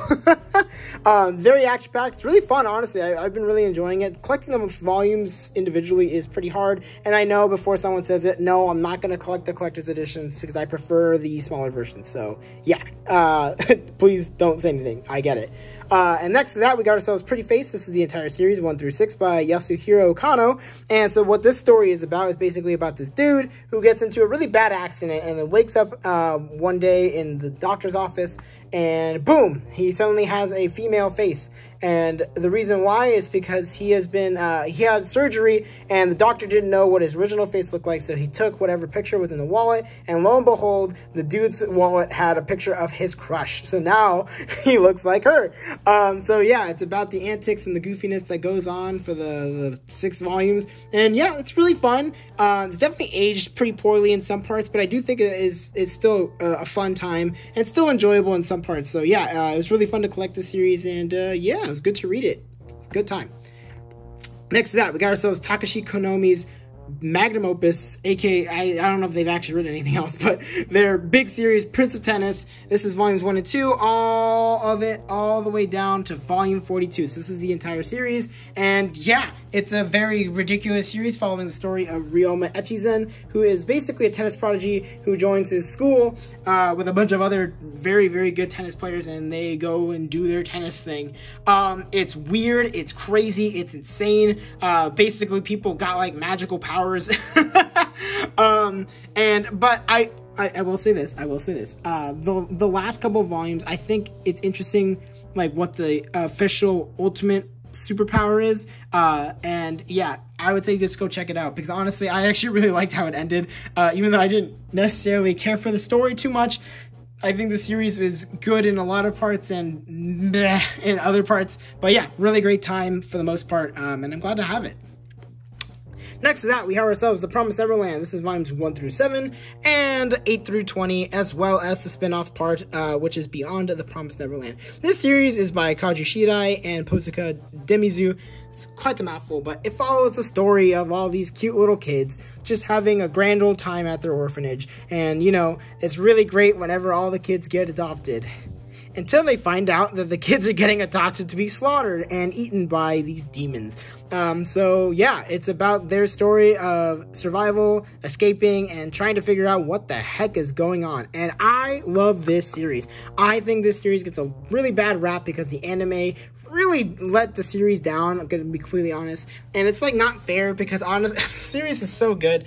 The writing is fantastic. I really love most of the characters. We have a lot of really memorable moments as well. The action is super like fun, exciting. I don't know, it's just like, it's a really great series, and I'm so mad that people just hate it because the anime sucked. And it's like, that's not fair to the series, because they put a lot of work into this series, and it's awesome stuff. I mean, the ending was definitely not what I was expecting, but I think it was a fairly good ending, and I appreciated it that they're willing to take that risk with it. So yeah, really enjoyed it. Please go give this a read. Do not listen to the people who have only watched the anime. Coming up next to this, we got Raul Omega Rod. This is by Tsuneo Takano and Takashi Obata. This is the entire series. There's only 4 volumes. And I don't remember much about this other than I believe it's based off of the Blue Dragon series, or sort of based off of it. It's like a spinoff. And yeah, I remember not caring for it. Another Takashi Obata work that I don't care for. But like I said, Takashi Obata is the artist, so he can only do so much if the story's whatever. I don't remember the story very much. I just remember that the main character is very... how do I explain it? He is definitely a pervert, and it's like, it's just not my thing. Not my characters. I don't like my characters when they're super over the top like that. So yeah, it's fine. But it's a fun series, and Takashi Obata, of course, is always killing it with the art, so that's cool. Coming up next to that, we have ourselves most of the blue cover Ranma 1/2. This is volumes 1 through 27, and coming on down here, this is volumes 28 through 33.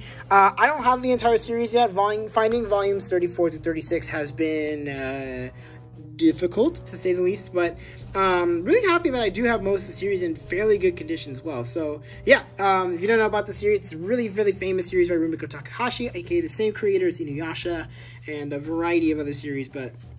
Tell the story of Ranma Saotome, who has this weird new ability where every time he gets hit by cold water, he turns into a female version of himself. So yeah, it's wacky, it's weird, it's fun. I would say it's one of Rumiko Takahashi's best series, and for good reason. I don't know, I really enjoy it, and I hope you do too. Next to that, we have ourselves volume 1 of Ray by Akihito Yoshitomi, and I don't know anything about this. I just know that the cover looks really cool. Let's see if I can pull it out for you here. Hard to do with one hand, but yeah, the cover looks really nice, and it's out of print, of course, because ADV owns it. ADV went out of business a while ago, so yeah, looks cool, and I hope I can find the rest of the volumes.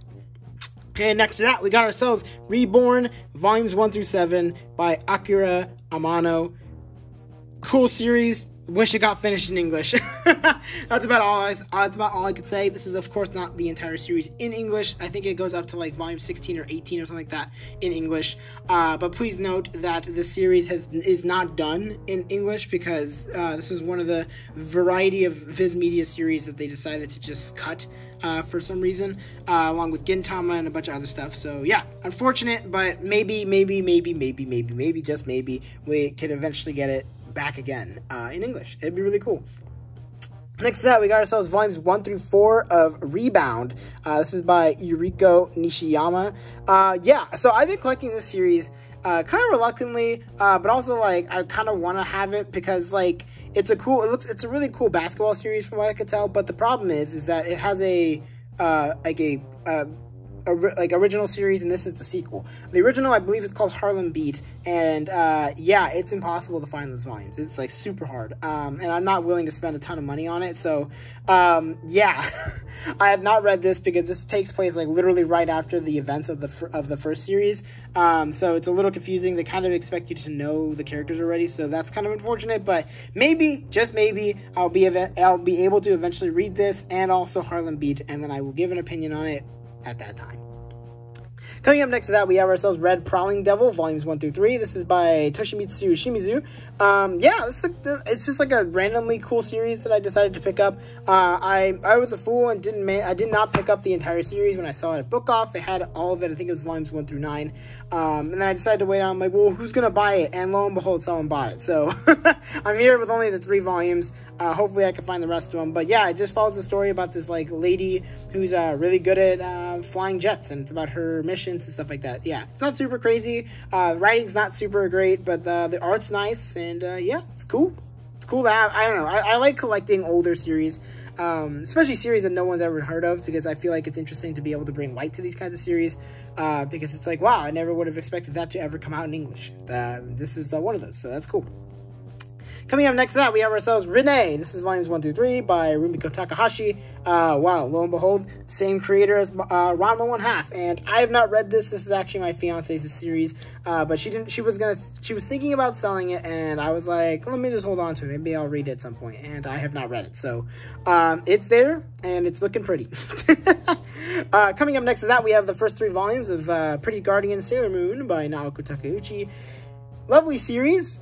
Have not read it in a while, mostly because I watched a good chunk of the anime. I think I watched like 60-something episodes, so this is caught up to where I was in the anime, and I just have not read past that because I've been reading other series is mostly the reason. So probably get back to it at some point soon. Coming up next to that is one of my favorite Shonen Jump series slash Viz Media series to be releasing right now. This is Sakamoto Days by Yuta Suzuki. This is volumes 1 through 6. And yeah, this is an awesome series following the story of Taro Sakamoto, who is a former assassin turned shopkeeper, as he proceeds to live his life, or tries to live his life as a normal shopkeeper with a wife and kid, but gets thrown back into the world of the assassins because of a variety of ridiculous things. So it's really fun. I love this series. It's really enjoyable. The art is beautiful. I've talked about this in so many reading vlogs. Just go watch those because I could go on and on, but this is really fun.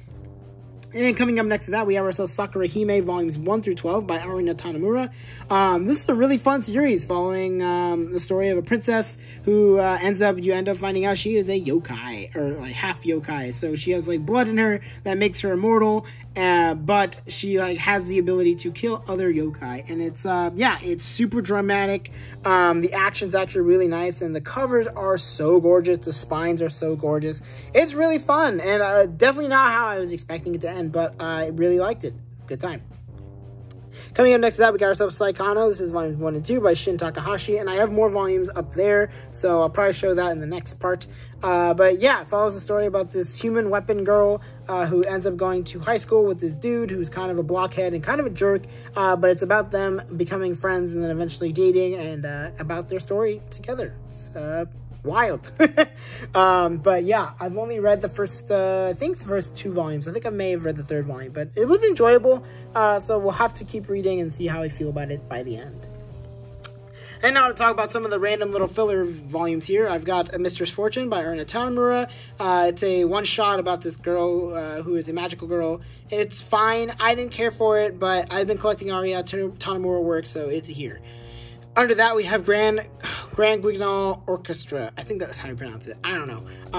But it's by Kaori Yuki. I don't know what this is about. I just managed to find the first volume, and it looks really flipping cool. So hopefully I can find some other volumes and start reading it. Coming up next to that, we have ourselves Noragami Stray God, volumes 1 and 2 by Adachi Toka. I have not read this in a long time, clearly because I only have 2 volumes, and the series is at like volume 23 or something. I'll get to it eventually. And next to that, or I guess above it, we have Neon Genesis Evangelion. This is the first volume by, let's pull it out. Let's pull it out. Why not? So, by Yoshiyuki Sadamoto and the Gainax Kara team. It's cool to have. My friend DeMarco gave this to me because he was like, yeah, just take my volumes. I don't really care. Or at least some of them. So, I did. And here we are. So, I have the first volume. And that's neat. Coming up next to that, we have ourselves the best of Pokemon Adventures. This is a weird volume, because basically this is like a glorified like recap of the Pokemon Red section of the Pokemon Adventure series. And looking back at it now, I don't know why they made these, because it's not super cohesive in terms of the story, and that's kind of frustrating because I think the original story is lost on these. But I know that there's a yellow version of this, I believe, and then there's one more. But yeah, just a random thing that I have. And below that, I have Queen's Quality, Volume 1 by Kyosuke Motomi. A series that what's their name? Colleen's Manga Rex, I believe, is their name on YouTube. Is a huge fan of, so I picked up the first volume, and I have not been able to find the original series, QQ Sweeper. I know that's 3 volumes, and you should read it first before you read Queen's Quality, but it's been so hard, I wish it was easier to find, because I want to read this series already and see what all the hubbub is about. And coming up next to that, we have ourselves Princess Knight by Osamu Tezuka. This is a huge, chunky boy. As you can see, it takes up the entire section that the other 3 volumes are taking up. And yeah, follows the story about this character who is both a male and a female at the same time. So it's weird, it's whack. It's classic Osamu Tezuka. It's really fun, honestly. I really enjoyed it. And yeah, I'm going to be talking about its sequel series at some point soon. So be ready for that. But yeah, this is a really fun one. I really enjoyed it. Good time all around. Did take a while though, because it is a big boy. Alrighty, I got some tea in me, but here is volumes 3 through 5 of Saikano by Shin Takahashi, like I mentioned from the other shelf. Next to that, we have ourselves volume 1 of Samurai 7 by Mitsutaka Suohu and Akira Kurosawa. Yeah, I have not read this, but another one that my friend DeMarco gave me, so thank you for that. I will read this at some year. Next to that, we have ourselves, oh boy, volumes 1 through 5 of Samurai 8, The Tale of Hachimaru by Masashi Kishimoto and Akira Okubo. Yeah, it was really cool until about right here. And then it stopped being very cool. Yeah, I don't know how else to explain it. The story really just took a nosedive in quality, and I don't really know how to feel about it. But yeah, it was fun. For the most part, there's some nice art throughout it. So yeah, I guess if you just want a very not story-driven series, I'd say give it a shot. Coming up next to that, we have ourselves volumes 1 and 2 of Samurai Champloo. That didn't mean to rhyme, but yeah, it's cool to have. I managed to pick them up a while back, and I have not read it yet, so I will probably be reading this at some point eventually. Next to that, we got ourselves volume of Sandland. I don't know why I almost said volume 1. There's only 1 volume. Of Sandland by Akira Toriyama. It's a one-shot by him. Yeah, it was pretty fun from what I remember. It's been a long time since I read it, though, so I don't really have opinion anymore. But I do remember enjoying it when I first read it, like 6 or 7 years ago. Coming up next to that, we have ourselves Satoko Onada, volumes 1 and 2 by Yupochika. Follows a story about these 2 girls from 2 different parts of the world, and they become roommates. And it's about them learning about each other's cultures, and it's cute, it's fun, and I enjoy it. I need to finish it. Coming up next to that, we have ourselves A School Frozen in Time by Naoshi Arakawa and Mizuki Sujimura. So yeah, fun series. Basically about these kids who end up coming to school, and lo and behold, the school stops. It's frozen in time. So they have to figure out why, and it's a variety of ridiculous and crazy things, but I will not spoil it in case you want to read it. It is the same creator, Naoshi Arakawa, as the famed series Your Lie in April. So if you like their art, I would say give this a shot. Coming up next to that, we have ourselves School Judgment Volumes 1 through 3 by Nobuaki Inoki and Takashi Obata. Yeah, this is another Takashi Obata series that I actually enjoyed this time around. I didn't think it was as bad as people thought it was, but basically follows the story about this like genius kid who is really good at solving mysteries, and it's about basically it's about like the school where like everything is solved by kind of like a court system in a way. So it's really weird and off the wall, but it's really fun. I don't know, I enjoy it. Coming up next to that, we have ourselves volumes 1 and 2 of School Rumble by Jin Kobayashi. I have not read this either, but my boy, the man, the myth, the legend, oh my gosh, I'm blanking on his name. I'll link his channel. This is my fault. I shouldn't be forgetting people's names, but he really enjoys this series, and that's why I decided to pick it up. Coming up next to that, we have ourselves Scribed, volumes 1 through 4 by Yasunari Toda and Yosuke Kurita. Watched this series a very long time ago. I managed to pick up the first 4 volumes, so that's super cool. I don't know if I'm ever going to be able to finish this series, but I know a man can dream. Coming up next to that, we have ourselves See You Tomorrow at the Food Court by Shinichiro Narie. A really fun series about these two girls who are like almost complete opposites, and they meet up every day after school to go to the food court, as the name suggests. And it's about their antics and their stories, and it's really fun. I actually really enjoyed it, and I'm excited to see what else we get from the mangaka. Coming up next, this is Seraph of the End, Vampire Reign, volumes 1 through 4. I'm not going to read all of that because I can't read it, but it's got a lot of people working on it. And I remember really enjoying the first 2 volumes. I don't remember much about it other than, like, these kids are basically fighting against a vampire, like, scourge, and yeah, that's all I got. Coming up next to that, we have ourselves Sergeant Frog by Mine Yoshizaki. This is volumes 1 through 13. And coming on down here, volumes 14 through 16. So I do not have the entire series, but I probably will at some point soon. Follows the story, as the name suggests, of Sergeant Kororo, who is the Sergeant Frog, and as his plan to try and take over the Earth. For his world. And yeah, it's weird, it's zany, it's not like super serious at all. If you just want like a fun little comedy from the like 2000s humor, to give it a shot. It's pretty fun. Coming up next to that, we have ourselves Shadow's House, volume 1 and 2 by Somato. So this series is very interesting, really. Follows a story about these dolls who end up becoming the face and voices of the shadow people. So we overlook here. So this is our main character, and she's going to become the doll for her. So she's going to become the face and voice of this girl here. And yeah, it's interesting. The mystery has kept up to this point. So it's really exciting to be collecting this. So actually, it's really fun. Coming up next to that, we have ourselves Shakugan no Shana volumes 1 through 5 by Yashishiro Takahashi and Ayato Sasakura. Yeah, it's a fun action series. I've only read the first volume, so I don't really have too much of an opinion on it, but I recently got the 4 and 5, so cool to have these. I don't know if I'll be able to finish this either, because volume 6 and I believe 7 is very difficult to find in English. We'll see. Coming up next to this, we have ourselves one of my favorite series of all time. This is Shaman King, volumes 1 through 32. This is the original Viz Media release by Hiroyuki Take. Oh, I could talk about this series for years, just like with Naruto, just like with One Piece. But this series is so wonderful. It's a series that really got me into collecting manga, and really what pushed me to become I guess the collector I am today. And I know that sounds hella cheesy, but it's true. Volume 9 specifically is probably one of my most read volumes. You can kind of tell by how beat it is. I've read it at least 12 or 13 times. And yeah, it's just a really lovely series following the story of Io Asakura as he tries to become the Shaman King, as the name suggests. But he's unlike a lot of shamans where he's very laid back, doesn't seem to have a lot of motive for what he does. He just is very much just like a go with the flow kind of person. But his character grows along with his friends across the board, and yeah, it's crazy, it's fun. The story is beautiful and tragic at the same time. I don't know, I really love it. It's great. Coming up next to that, we have ourselves She and Her Cat by Makoto Shinkai and Tsubasa Yamaguchi. So, Makoto Shinkai is the famed director, and Tsubasa Yamaguchi is the mangaka behind the very awesome series Blue Period, which I will be talking about when I get to that part of my bookshelf.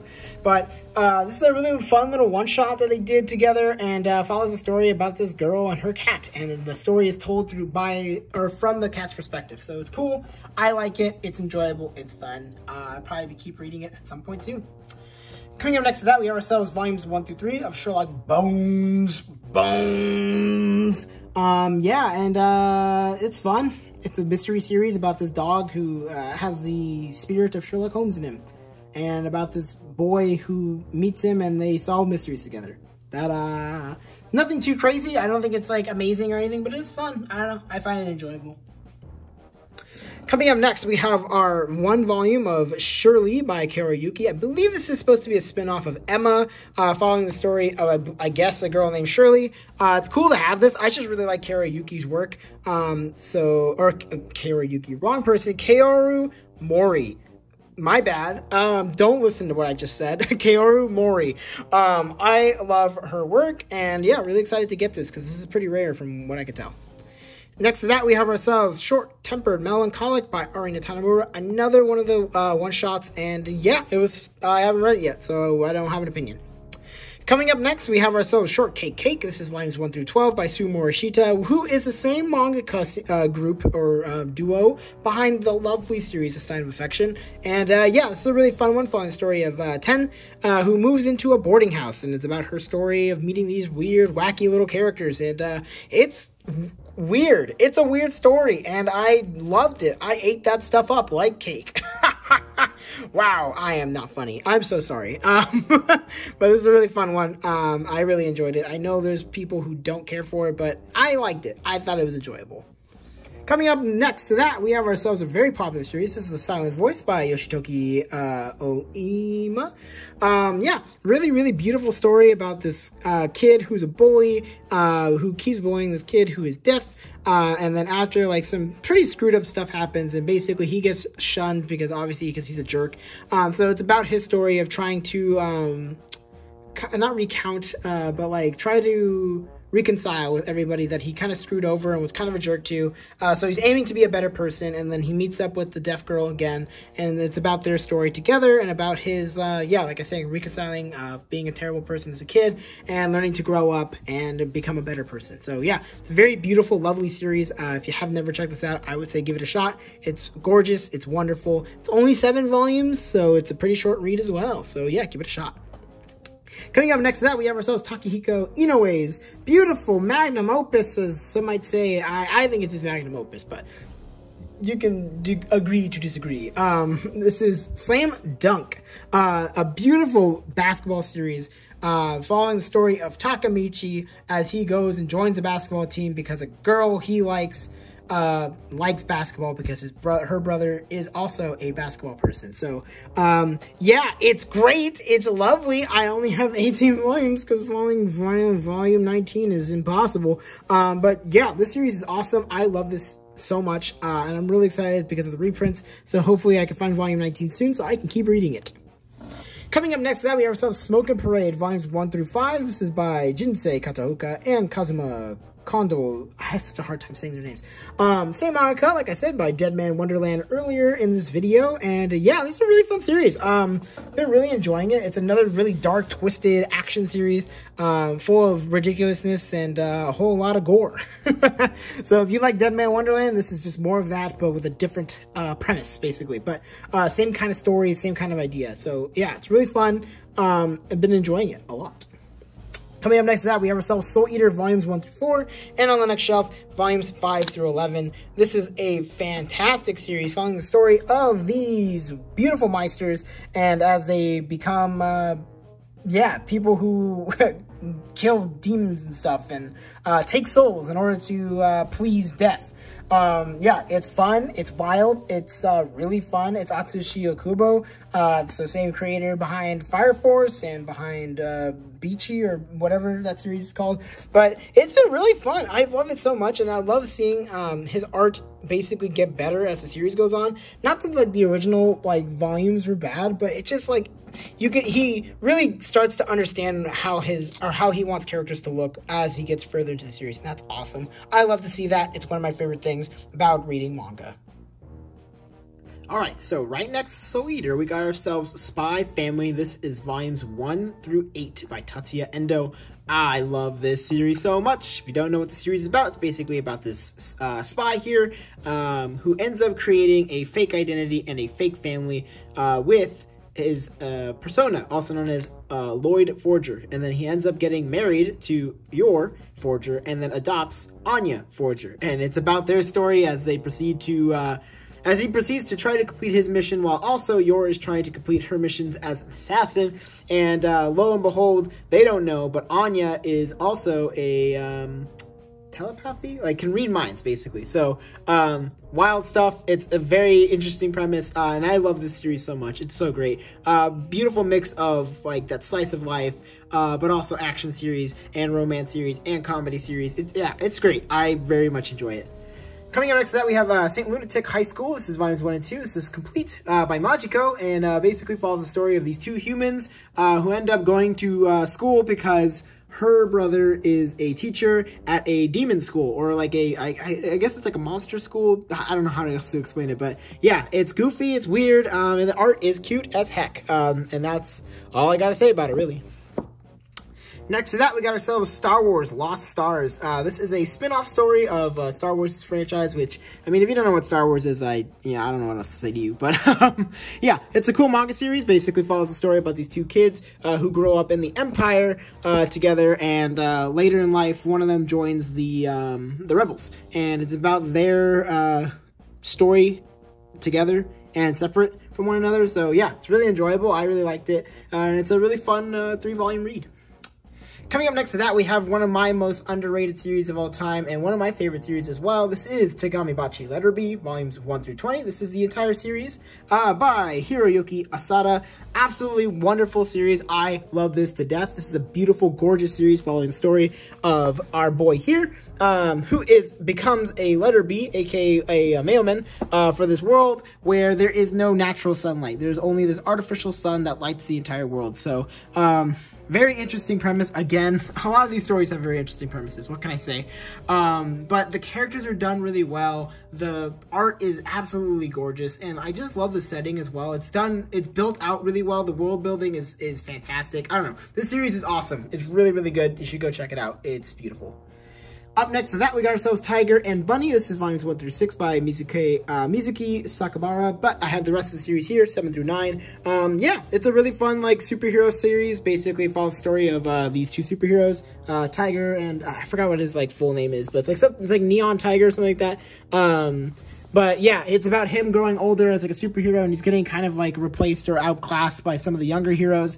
But yeah, they kind of live in a world where like superheroes are seen as like television. So yeah, they do acting kind of, and like they try to get extra points or whatever and to increase their hero ranking. So if you want like kind of like a fun hero series that's pretty short with some really good art, I would say go check it out.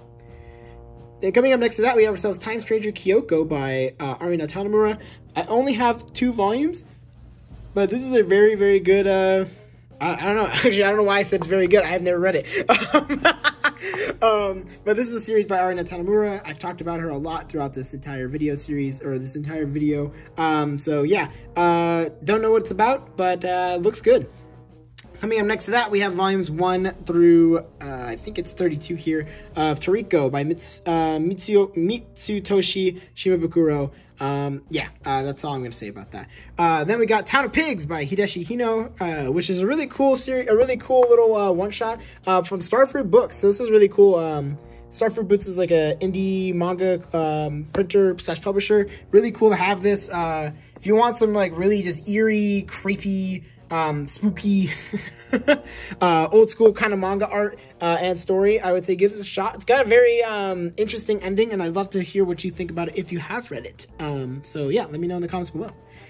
Next up, we got ourselves Tropic of the Sea by Satoshi Kon. Yeah, this is a pretty cool series from what I remember. I haven't read it in a long time, but basically this like kid moves to a beach town, and yeah, it's about like celebrating the ocean and stuff like that. So it's actually kind of similar to another series that I recently read, which I'll be talking about later in this video. But yeah, I remember liking it, and I've seen people who don't like it, so it's very interesting to see the difference. And coming up next to that, we have ourselves Tsubaki Cho, Lonely Planet. This is by Mika Yamamori. Follows the story about this girl who ends up becoming like kind of like a maid / like cleaner person for this writer, this super famous writer, and lo and behold, this famous writer is like very young, which is surprising because she always thought he was old. So it's about their story together, as he's more of like a cold, kind of like icy person, and she's like very bubbly, very much on top of things. So interesting dynamic, and I'm interested to see where it goes. Coming up next to that, we have ourselves The Twin Knights by Osamu Tezuka. This is the sequel that I was talking about of Princess Knight, and I did not like this as much because it basically follows the story of the two kids of the original Princess Knight from the story before, and yeah, I don't know, it didn't sit well with me. The writing just didn't seem as good, and it seemed like this story retconned its own original like writing, so that's kind of weird, but whatever. It's still fun. It's an Osamu Tezuka work, so I still enjoy the art and stuff, and action stuff is kind of fun, but yeah, it's not as great as the Princess Knight series. Coming up next to that, another underrated manga series, I would say, for shonen stuff. This is Twin Star Exorcist by Yoshiaki Sukeno. This is the first 5 volumes, and then if you go down to this shelf here, we have volumes 6 through 16. Absolutely lovely series following the story of these two people here, as they proceed to become something known as the Twin Star Exorcist, where they are going to supposedly make the next exorcist who will be able to defeat the demons of their world. And yeah, so it's about their story of trying to subvert that kind of like expectations, stuff like that. And yeah, this is really well done. Action is absolutely awesome. The art is gorgeous. The story is actually pretty cool for an exorcist story. I think exorcist stuff can get a little bit samey sometimes, so it's really cool to see something that's a little bit different with some really awesome like weapon designs as well. Definitely give it a shot. This series is super cool. And coming up next to that, we have ourselves Tuxedo Gin, or Tuxedo Jin. I don't know how to pronounce this. I've always said Jin, but I've heard some people say Gin. So yeah, judge me, I guess. This is by Tokihiko Matsura. I only have the first 5 volumes. I think there's like up to 10 at least. Follows a story about this dude who's in love with this girl, and then he dies and gets reborn as a penguin. And yeah, that's kind of the story, and like the little hijinks that he gets into. So really goofy. It's an older comedy series, and I haven't read it in a long time, but I remember enjoying it when I was reading it. So we'll have to get back to it at some point. And coming up next to that, we have ourselves Stan Lee's and Hiroyuki Takei's work, 1 through 12 of Karakuri Doji Ultimo. I love this series. This is another fantastic series that I don't see a lot of people talking about, and I think it mostly went under the radar when it first came out, and now that it's out of print, it's like very hard to get a hold of. But yeah, I think this series is awesome. Basically follows a story about this guy who ends up finding this like mechanical looking doll, which is named Ultimo, which is this one. And it's about their story together as they try to save the world from a time-traveling maniac who looks a lot like Stan Lee. I wonder what that would be. But yeah, this is actually a really fun series. If you can get a hold of it, honestly, try to pick it up because it's like it's amazing. I love it a lot. Coming up next to this, we have a lot of people's favorite Junji Ito series. This is Uzumaki, volumes 1 through 3. So I have like the second print of this, because technically the first one is like the really old school Viz Media prints, where I think it's like the comic book kind of style, where it's read from left to right instead of right to left. But yeah, this is a very bizarre, weird, creepy story following this girl who ends up seeing all this stuff about spirals and stuff like that. So yeah, it's whack. It's exactly what you'd expect from Junji Ito, and it's enjoyable. I do like it a lot. Coming up next to that, I have Video Girl AI, volumes 1 through 3 by Masakazu Katsura. And I have not read this, so yeah, I don't have any opinions on it. But I saw the first volume, so that was cool. And I had a chance to pick up a lot of these volumes, and I was a fool for not picking this up, because now I can't find them. But yeah, it's cool to have the first 3 volumes. Coming up next to that, I have Whack Whack, volumes 1 through 4 by Ryu Fujisaki. This is the full series, and this was a really cool series when I first read it. Ryu Fujisaki is the same mangaka behind the series that I talked about earlier in this video, Hoshin Engi, that I really enjoy. But this one's really cool, where basically this girl gets teleported to another world, and she wakes up, and she's the only girl, or she's like one of the only people in this world that has red blood, while everybody else in this world has black blood. So, yeah, it's weird. It's exactly what you'd expect from Ryu Fujisaki, and I haven't read it in a while, but these covers are so flipping cool. So yeah, you know, that's just a little nice thing. But definitely we'll have to reread this at some point, probably after I finish Hoshin Engi, so that I can like kind of compare the two and see which one I like more. It's probably going to be Hoshin Engi, but you know, you never know. Coming up next to that, we have one of my guilty pleasure series, aka this is just like some goofy whatever. This is We Never Learned by Taishi Tsutsui. So it's 1 through 21. This is the entire series. Follows the story of this dude, right? Where is he? Nope. Is he even on any of the covers? No, I guess he's not. Anyways, it follows a story about this boy who ends up becoming a tutor for these three girls. One of them, she's really good at math but wants to go into English. One of them who's really good at English but wants to go into math. And one of them who's really good at sports and needs to learn English in order to go to an English school. So it's crazy.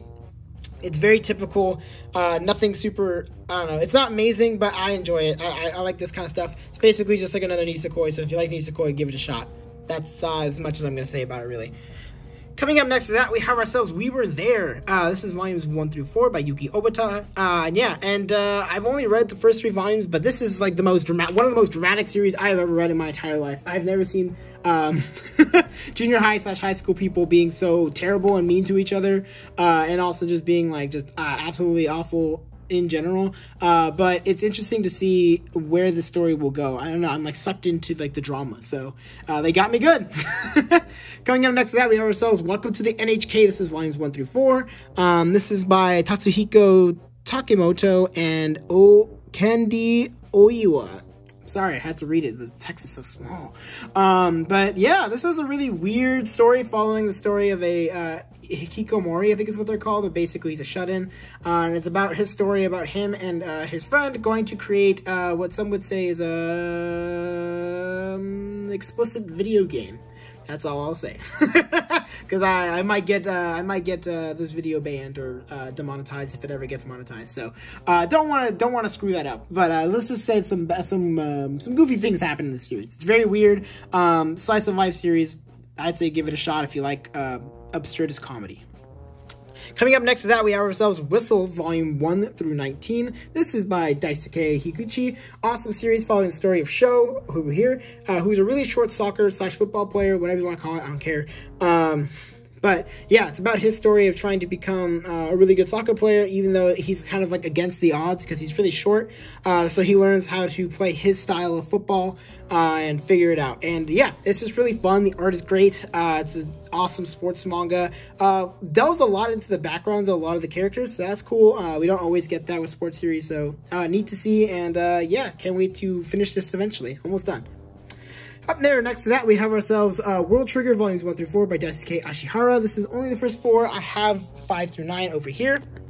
It's another series that I've been kind of on hiatus with, and because, like, I think it's good, but not necessarily super interesting, and not something that was keeping me completely engaged, so I've kind of stopped on it. We'll probably get back into it at some point, but yeah, I just remember it being a lot of kind of like training arcs one after another, which is not necessarily bad, but it does get a little bit samey after a while, so we'll see how I feel about it when I start to pick it up again. Coming up next to that, we have ourselves Yokai Rental Shop Volume 1. Don't have any opinions on this, other than it's the same mangaka behind Nightmare Inspector, so that's cool. We'll probably be reading this eventually. Coming up next to that, we have ourselves Yona of the Dawn Volumes 1 through 3 by Mizuho Kusanagi. A lot of people really love this shoujo series, and I can see why. It's a really awesome series, but basically follows the story of Yona, who is this girl with the red hair here, who is a princess who is about to get married, about to be married off, and then some crazy stuff happens, and she has to run away, and stuff. That was a terrible description, but that's about as nice. That's about as much as I can say without being super spoilery. So let's just say some crazy stuff happens and she has to go on the run. So yeah, it's a beautiful series. I've been really enjoying it. I've only read the first 2 volumes, mostly because it's been like impossible to find them recently, but I know the restocks are happening still. So hopefully I could find more of it at some point in the future. Coming up next to this is one of the saddest series I've ever read. This is Your Lie in April, Volumes 1 through 11. This is the entire series by Naoshi Arakawa, and an absolutely fantastic series at that, if you want to be very sad. Follows a story about this guy over here, Arima, who is a pianist, who recently has kind of just like, would say quit music in a way, but ends up hearing this girl, who is this girl here, who is kind of like goofing around on an instrument, and he, yeah, falls for her music because she's such an interesting character, interesting person. So, yeah, it's about their story together, and as they proceed through life, and a lot of just very sad things happen. But it's an absolutely gorgeous story. The anime is also very good, so they both have very good reasons for both. So I would say check out either, or honestly, I would say either is good to check out. Next to that, we have ourselves a whole lot of Yu-Gi-Oh! That's actually a whole lot of shelves of Yu-Gi-Oh! So, the original series 1 through 7, Yu-Gi-Oh! Duelist 1 through 24, so those are all complete. Yu-Gi-Oh! R, volumes 1 through 5 complete. Yu-Gi-Oh! Millennium World 1 through 6, which is not complete, I'm missing the last volume. Yu-Gi-Oh! GX, volumes 1 through 9, which is complete. Yu-Gi-Oh! 1 through 9, Yu-Gi-Oh! 5Ds 1 through 9, complete. Yu-Gi-Oh! Zexal 1 through 9, complete. And Yu-Gi-Oh! Arc V 1 through 2, not complete. So, if you couldn't tell, I really do like Yu-Gi-Oh! I like it a lot. It's been an important part of my life for an extremely long time. I was really into the trading card game for years. So much so that I made a video about it. So if you want to go check that out, it's not the best video. It's kind of me just like talking about Yu-Gi-Oh! And kind of just being rambling on for 20-30 minutes. But honestly, I love Yu-Gi-Oh! So please give it a shot if you really do enjoy Yu-Gi-Oh! If you want to see someone just fanatic over it, because the series is awesome, and it means a lot to me. Alright, next to Yu-Gi-Oh! We have ourselves volumes 1 through 18 of Yu Yu Hakusho by Yoshihiro Togashi. I do not have all the volumes. I'm missing volume 19. Ooh, I'll get you someday. But this is a really awesome action series by Yoshihiro Togashi, same mangaka behind Hunter x Hunter, or Hunter x Hunter. I don't care how you pronounce it. I kind of say both interchangeably, and I hate it. But it follows the story of Yusuke Urameshi, who's about this dude who ends up dying, and then basically becomes like a... and not an exorcist, but like he like helps to fight monsters and demons from entering the human world, and vice versa. So yeah, it's weird, it's wild, it's a ton of fun. The characters are so well written, everybody's lovable. My favorite character is, I don't know how to pronounce it, I think it's Hiei is how you pronounce it, but he's my favorite character. Yeah, but all of them are really well written, and the action is awesome. It's just a great series. Coming on next to this absolutely remarkable series that I really want a reprint. Please, for the love of God, someone get the reprint. This is Zatch Bell, volumes 1 through 19. Of course, I do not have the entire series because this series is like impossible to find nowadays, but I'm happy to have what I have. Follows the story of our boy here, Zatch, who ends up becoming friends with Kyo Takamine, and it's about the Momoto battle. So he is a Momoto, basically these like kind of kids who carry around a spell book who humans can read, and the human, when they read the spell, they do a variety of things. So Zatch's is like electricity, and there's characters who can use ice and fire and dark and a whole lot of stuff. But super fantastic series. It's so cute, and it's also just heart-wrenching at times. Very beautifully written. Action is great. The characters are amazing. It's such an awesome series. Honestly, give it a shot if you can. And I know that there's a sequel series, and I have not read it. I'm holding out for a legal release, but I don't know. We'll see. Coming up next to that, we have ourselves Zombie Powder, volumes 1 through 4. This is the complete series by Tite Kubo, also known as the Bleach mangaka. And yeah, it's fine. It's got action, and the story is whatever. Yeah, there's not much to say about it. It's fine. It gets the job done. I don't know. If you want to see like stuff that happened before Bleach did, then yeah, go give it a shot. And then above all these, I got Shrine of the Morning Mist by Hiroki Ugawa, Siren Volume 1 by Toshiaki Iwashiro, and Remote Volume 1 by Seimaru Amagi and Tetsuya Koshiba. I have not read these in a while. I actually read Shrine of the Morning Mist recently, and it was pretty fun, but I have not read Siren or Remote in a while. I have not read Siren in a while. I've not read Remote ever. But Shrine of the Morning Mist was pretty fun, honestly. I thought it was an enjoyable rom-com action series, and excited to see where it goes. Next to that, we have ourselves Stelvia, volumes 1 and 2. That's the full series by Zebek and Ryo Akitsuki.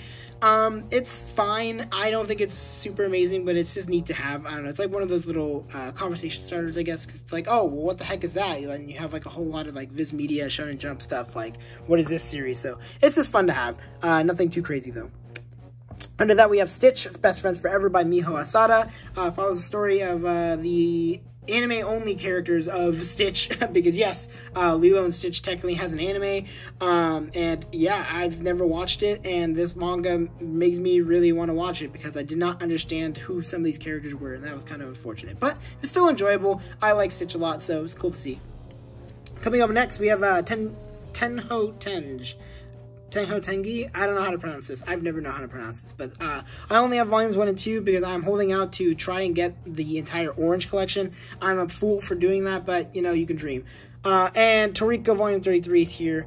Next to that, we have ourselves Wolf's Rain, Volumes 1 and 2. I guess this is the entire series I learned recently by Bones, Keiko Nobumoto, and Toshitsugu Iida. I don't know much about it. I just know that a lot of people said the anime is really depressing. So I'll give it a shot at some point in the future. Okay, so this is my improvised shelf because this is my newest stuff. This is stuff that has not been categorized yet, or at least put into the bookshelf, so they're kind of just sitting out. But this is The Girl I Like Forgot Her Glasses, Volumes 1 and 2 by Koume Fujichika.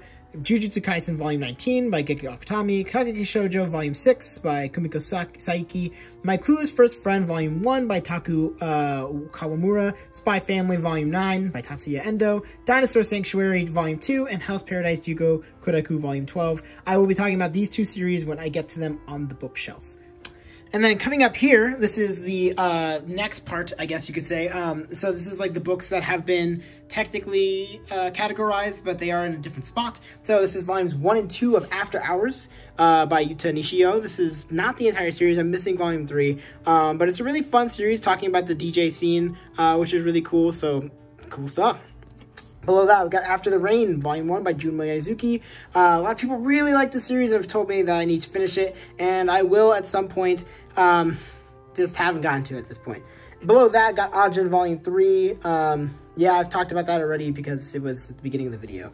Next to that, we got Handa-kun by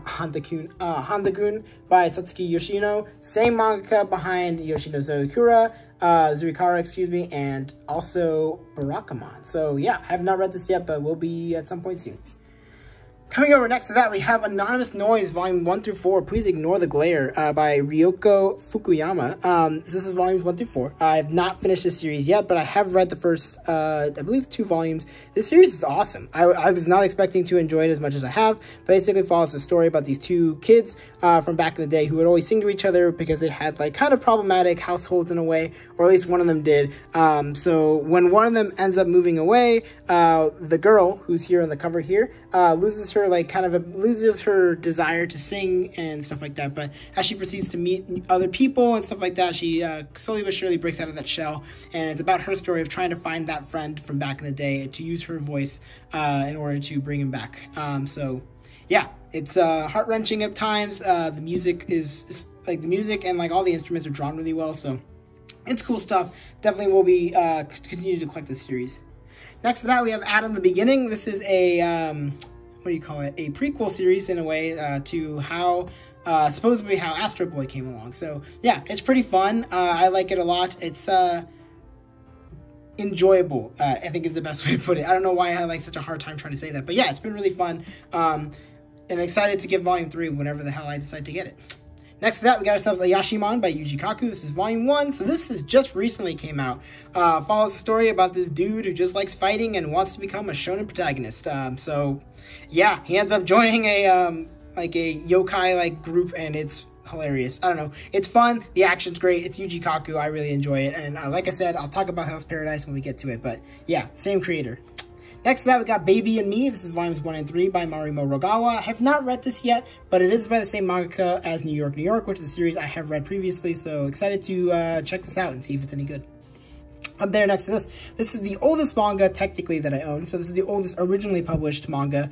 It originally came out in the 40s. Of course, this is a new print. This is by Glacier Bay. So it's really cool, release. It's by Inoue Kazuo. It's very old school, and I kind of love it. I don't know, there's something about how charming it is, and just how cute it is, and just the different style of writing that it was in the 1940s in comparison to now. It was great. I don't know, I really enjoyed it. If you like baseball, and kind of just a goofy little comedy series, I'd say check it out. It's pretty cool. Coming up next to that, we have Battle Angel Alita by Yukito Kishiro. This is Volumes 1 and 2. I have not finished reading this, clearly, because there's 6 volumes out.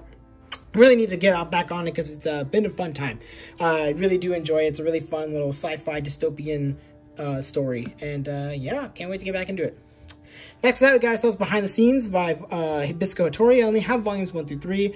Bisco Hattori is the same manga behind Ouran High School Host Club. And yeah, this has just been an enjoyable little slice of life series following kind of like this theater production club, I think is the best way to put it. Basically, they make all of the props and costumes and stuff for all the random theater people at the school. So, I don't know, it's enjoyable. It's fun. Coming up next to that is everyone's favorite manga series on the internet. This is Berserk Volumes 1 and 2 by Kentaro Miura. I have not finished reading this, clearly. I only have the first 2 volumes, but it was enjoyable. I think it's cool, and we'll see why everyone says it's so amazing, I guess, in the future. Coming up next to that, we got Blank Slate Volumes 1 and 2. This is the entire series by Ayakano. I have not read this yet, so I have no opinion on it. So, yeah, I don't know what much else to say. Below that, we have Yasuhiro Naito's Blood Blockade Battlefront. This is the first 2 volumes. I have only read the first volume because I've watched a good chunk of the anime, and it's really a shame. I'm really hoping they reprint this, please. For the love of God, Dark Horse, just do it. Just do it. Come on, you'll make tons of money, I promise. As well as extra information, Yasuhiro Naito is the same manga behind Trigun, so that's cool. Below that, we got Boy Meets Maria by Peyo and Burn the Witch by Tite Kubo, which is like supposedly like the pseudo sequel slash like spin-off series of Bleach. It's cool, it's fun, I like it. Coming up to this shelf here, I'm gonna do like the manga here in the front first, and then I'm gonna remove it and talk about all the manga behind it, so bear with me as we get into this part. Polar Bear Cafe Collector's Edition by Aloha Higa. This is a really fun little spin-off series I've talked about quite a bit in my reading log and also in my FBI video, so go give that a shot. Same with The Girl That Can't Get a Girlfriend by Miari Hiranishi. Both very enjoyable, but for very different reasons. This is more of an autobiographical series about this girl who can't get a girlfriend, so I liked it. I thought it was fun. Give it a shot. Below that, we got ourselves Marmalade Boy Collector's Edition Volume 1 by Wataru Yoshizumi. Another really fun series that, like, really great release.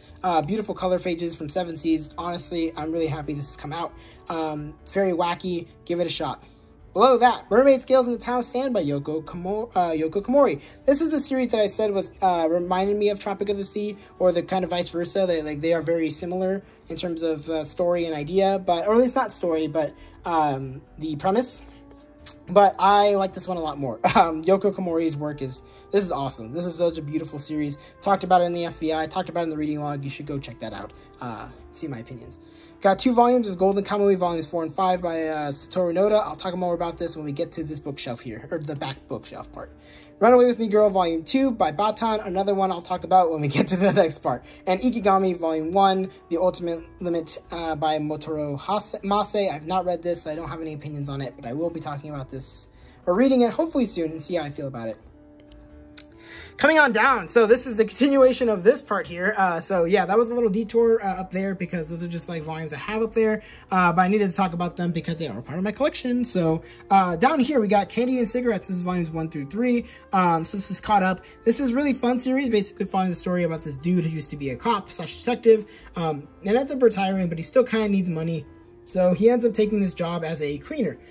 And he doesn't know what that necessarily means. He thinks it's like, oh, it's just like cleaning up like a janitor or whatever. But he ends up finding out he is a cleaner, as in a person who cleans up after murder scenes by an assassin, who is this little girl here on the front. So yeah, it's interesting. It's fun. The action's great. The art is pretty cool too. So yeah, it's just an enjoyable read. Next up, we got ourselves Cardcaptor Sakura Clear Card by Clamp. This is volume 1. I have not read this, but I picked it up for cheap, so I decided to pick it up, and it's cool. Next to that, we got a Certain Scientific Railgun, volumes 1 and 2. I don't know if I'm ever going to be able to finish this series, because collecting it is like nearly impossible. But it's cool to have. I don't know, I got them for cheap as well, so. Next to that, we got ourselves A Condition Called Love. This is by Megumi Morino. Really cute little series where basically these two people here on the front decide to go on like a test date, or test dating, where they are together for a certain amount of months and see where it leads them. And yeah, it's really cute. I loved it a lot when I read it, and can't wait for the next volume. Next to that, got Danganronpa The Animation, Volume 1. Yeah, I love Danganronpa, if you don't know that. I love the video games. I've played all of them except for Despair Girls. I've beaten all of them, so yeah, I have a lot of opinions about that series. Danganronpa 2 is still, I think, my favorite in general, but V3 has got the best gameplay out of all of them. It's been polished to a fine degree. But yeah, this is the first volume for the first game. So, cool. It's cool to have. Next up, we got ourselves Delinquent Housewife, Volume 1 and 2 by Nemu Yoko. I have not read this yet, but it's got a really cute cover, so can't wait to check it out, and hope it's good. Next to that, I got Dreamin' Sun. I have not read this as well, so I will be giving this a shot soon when I can find other volumes. Whew. next to that, we got ourselves Durarara, Volume 1. This is the Yellow Scarves arc. Like I said, Durarara has a bajillion different versions of this series. I've not read this, so I don't have an opinion on it, and yeah, maybe I will at some point. Next to that, we got ourselves Flame of Recca, Volume 1 and 2 by Nobuyuki Anzai. This is a really fun action series. I've only read the first volume, but I loved it, and we'll be checking out more because it's the same manga behind Mare, and I liked Mare a lot. Next to that, we got ourselves Futari Escape. This is volumes 1 and 2. This just recently came out actually, so really cute series. Really enjoyed it, honestly. It was a really fun little read. Excited to see where it goes. Follows the story of these two girls. One of them is a mangaka, and the other one is an unemployed person. So it's about them living together and being cute and stuff. I don't know. It's fun. It's a good time. Coming down here, I have extra little volumes and some other stuff. This is Whistle Volume 20, unopened because I actually just recently got this. And look at that, I can win a trip to Japan, so that's cool. Got the newest volume of Black Clover, Volume 32. Got the worst cover of all time. Again, Elusive Samurai, Volume 5 by Yusei Matsui, so that's cool. Below that, we got ourselves Josie, the Tiger and the Fish by Seiko Tanabe and Naomi Emoto. Same mangaka behind Forget Me Not, which is the series I talked about earlier in this video. And another series that I will be talking about later, Oh Maidens in Your Sabbath Season. I will talk about it when we get to it. But yeah, I've not read this yet, but will be in the future. And below this, oh boy, I have the hardest time reading this. It's The Town of Evening Calm, Country of Cherry Blossoms by Fumio Kouno, I think, or Kouno, I think is how you pronounce her name. It's the same manga behind In This Corner of the World, if you know what that series is, but this is like a, I think it's like a prequel or something, or like a extra little piece for it, so it's cool to have. It's got a really beautiful cover, and I got it for cheap too, so I mean, it's just cool. It's cool and neat to have it, so I can't wait to read it at some point, and then eventually read In This Corner of the World. And then below that, I have this really cool thing. It's called AX, also known as alternative manga, so basically it's like a independent, volume here, let me move it real quick so I can show you guys. But oh wait, okay, cool, it doesn't have anything naked. But basically, yeah, it's like a collection of a bunch of alternative writers and creators from Japan, all put together. I can't flip through it because there's a lot of nudity in it, but yeah, it's really, really neat. I got it also for really cheap, and I can't wait to check it out because it's got a lot of really great stories in it, from what I can tell. All right, continuing from the previous shelf from up there. So this is Fairy Tail. This is volumes 1 through 5. Very popular series by Hiro Mashima. I don't really need to talk about it. I think you know what it is. And I definitely don't have the entire series, but I have read most of it from back in the day. Next to that, I have Fairy Tail Rhodonite, which is a spin-off for this guy. And yeah, it was fine. Next to that, I got Final Fantasy Type 0. I don't know why I'm not pointing the camera, but Final Fantasy Type 0. And the next to that, we have Gantz volumes 1 through 4 by Hiroya Oku. Coming down to this last shelf for the short series, or the shorter volumes, we got Genshiken Second Season, Volume 1 by Shimoku Kyo. Volumes 1 and 2 above Gentleman's Alliance Cross by Arina Tanamura. Gimmick, Volume 1 by Yozaburo Kanari and Kuroko Yabiguchi. Gurren Lagann, Volumes 1 and 2. Helk, Volume 1. Hero Tales, Volume 1. Heroic Legend of Arslan. You can tell I pulled a lot of the same like names to be next to each other. Heroic Legend of Arslan, Volumes 1 through 3. Honey Lemon Samba, Volume 1. Infinity Force. Excuse the lighting because I don't have any lighting over here. Infinity Force, Volumes 1 through 3. Hide Enclosure, Volumes 1 and 2 by Haro Aso. Idle Dreams, Volumes 1 through 4 by Arina Tanamura. Imaginary, Volume 1 by Niiro Ikuhana and Initial D. Yes, I do have some of the volumes 1 through 5. So yeah, that's it for this shelf. If you didn't know, I have not read most of these. I've only read Helk, Honey Lemon Soda, Idle Dreams, and Imaginary. I've read Initial D a long time ago, but it's been forever, so I can't really talk about it. And then Infinity Force, the first volume, is pretty cool too. So yeah, it's a pretty, I don't know, there are some good series here. I just don't really love a lot of them per se. Honey Lemon Soda is probably the best one that I've read down here. I really enjoyed this one. It's a really cute series. If you like shoujo series, go give it a shot. And last but not least, I got extra stuff. So this is the stuff that I have in like my comics section. Let me flip it real quick actually. So I have these in my comics section because I didn't have space before. But this is The Thief, Inoue Akikazu, and Other Stories by Osamu Tezuka, and The Record of the Glass Castle, also by Osamu Tezuka. I have not read these two, but yeah, probably will give it a shot soon. Next to that, or below it, I guess, is Hiroshi Yuki and Mika Hisaka's Math Girls. weird series. Very educational. Was not expecting that, but yeah, if you want to learn math, I think it's a good way to learn it, I guess. Below that, we got Keiichi Koike's Heaven's Door Extra Works. Really cool release by Last Gasp. If you wanted to read some absolutely trippy writing and all that, give it a shot. It's crazy. Below that, we have ourselves Gunhead, volumes 1 and 3 by Kia Asemiya. I'll show you this because this is just really cool. I found these also for very cheap, but it's just like some really old school art and stuff like that. Really neat to have. I don't know. It's just like there's something like kind of interesting about it. This is like the old school Viz. As you can see, like it says like Viz Select here. Oh, nope. Oh, this is so hard with one hand. Come on. Focus. There it is. Viz Select Comics. So yeah, it's just cool to have. Neat to have it. This is the entire series. There's only 3 volumes, or 3 issues, I guess, because technically these are old comics, but like I was saying, this is like the old Viz Select stuff, so yeah, if you're wondering why I have these, that's why. And below that, we have ourselves Shigeru Mizuki's Tono Monogatari. I have not read this, but I received this as a gift. Sorry, Sunshine, I will get to it at some point, but it's cool to have, and yeah, that's it for this section, and then we'll go on to the next bookshelf. Okay, I'm gonna try my best to not get a glare because this one's like kind of facing a window, but yeah, so I have like this square bookshelf that I share with my fiance. She has like all her cute little plushies here. They're all little dogs here. I can show you. They're kind of cute. Look at but yeah, they're just adorable little things, and they fill up 3 of the shelves.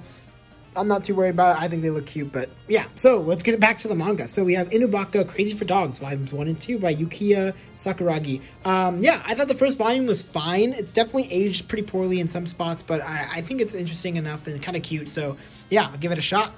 Next to that, we got I don't know how to pronounce this, but this is by Masakazu Katsura, same manga behind Video Girl AI. So we'll see what that goes. Yeah, the covers, in my opinion, are absolutely terrifying. And yeah, that's all I'm going to say about that. Coming up next to that, we have ourselves Keep Your Hands Off Eizouken, volumes 1 and 2.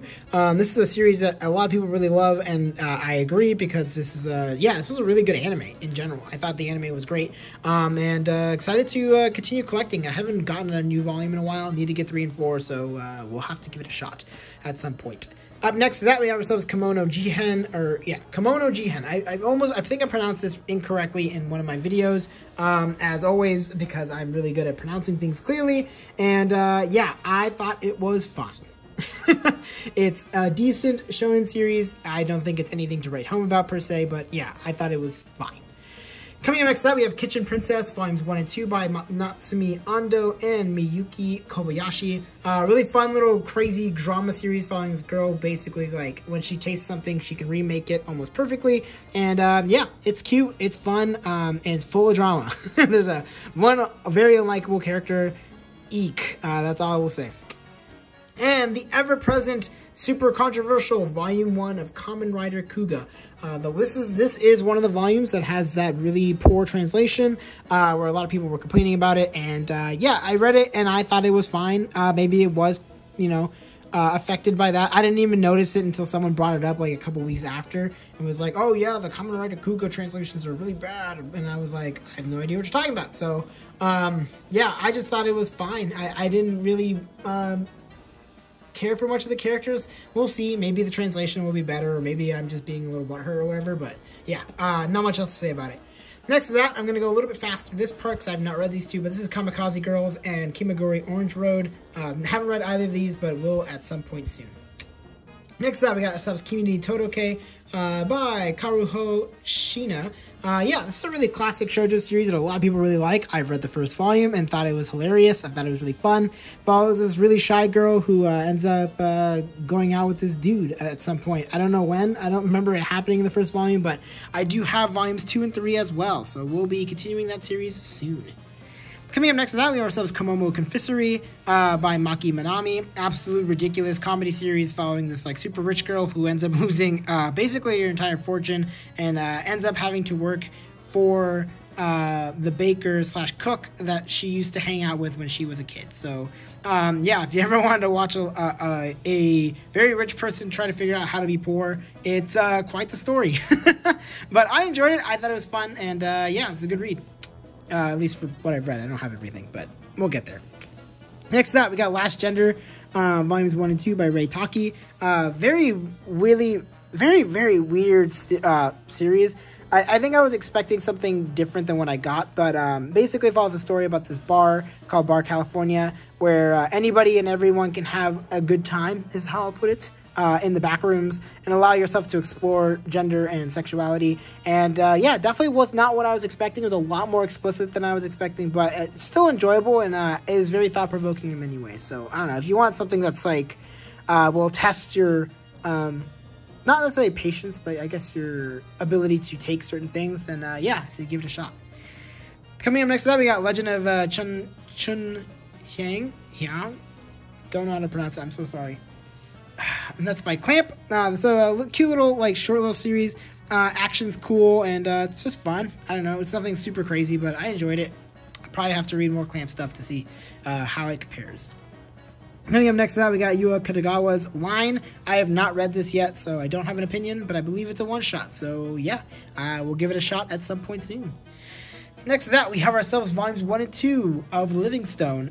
This is the same mangaka duo, once again, by Deadman Wonderland and Smoke and Parade. Holy moly, I'm forgetting my own series.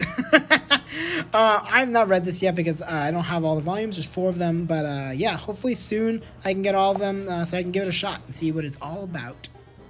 Coming up next up, we got Mame Coordinate by Sachi Miyabe. This is a series that I've been really enjoying.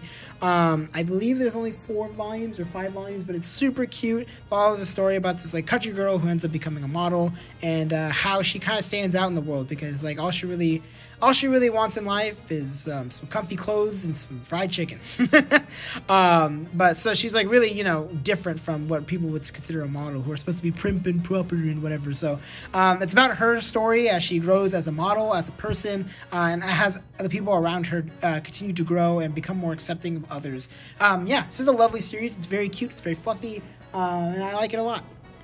Coming up next to that, we got ourselves Mega Man NT Warrior by Ryo Takamichi, Taka Misaki. I read that completely wrong.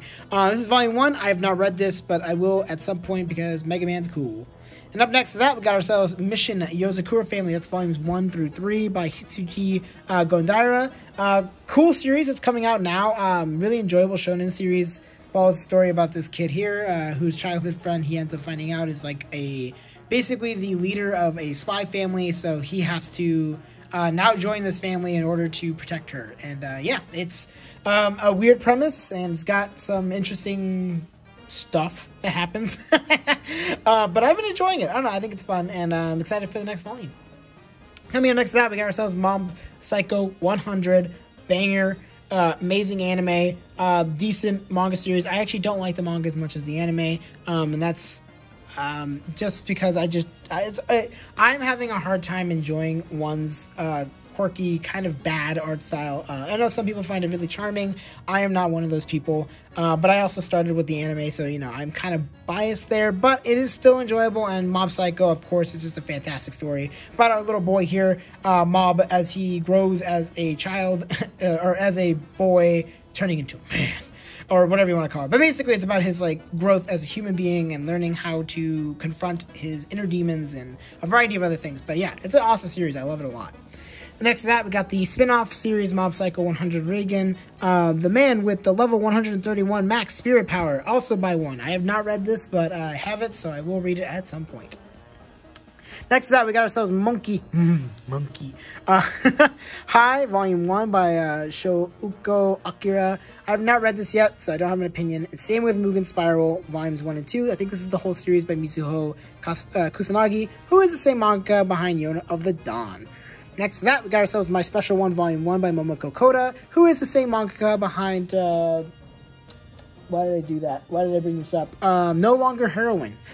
So, yeah, it's interesting. It's an idol story.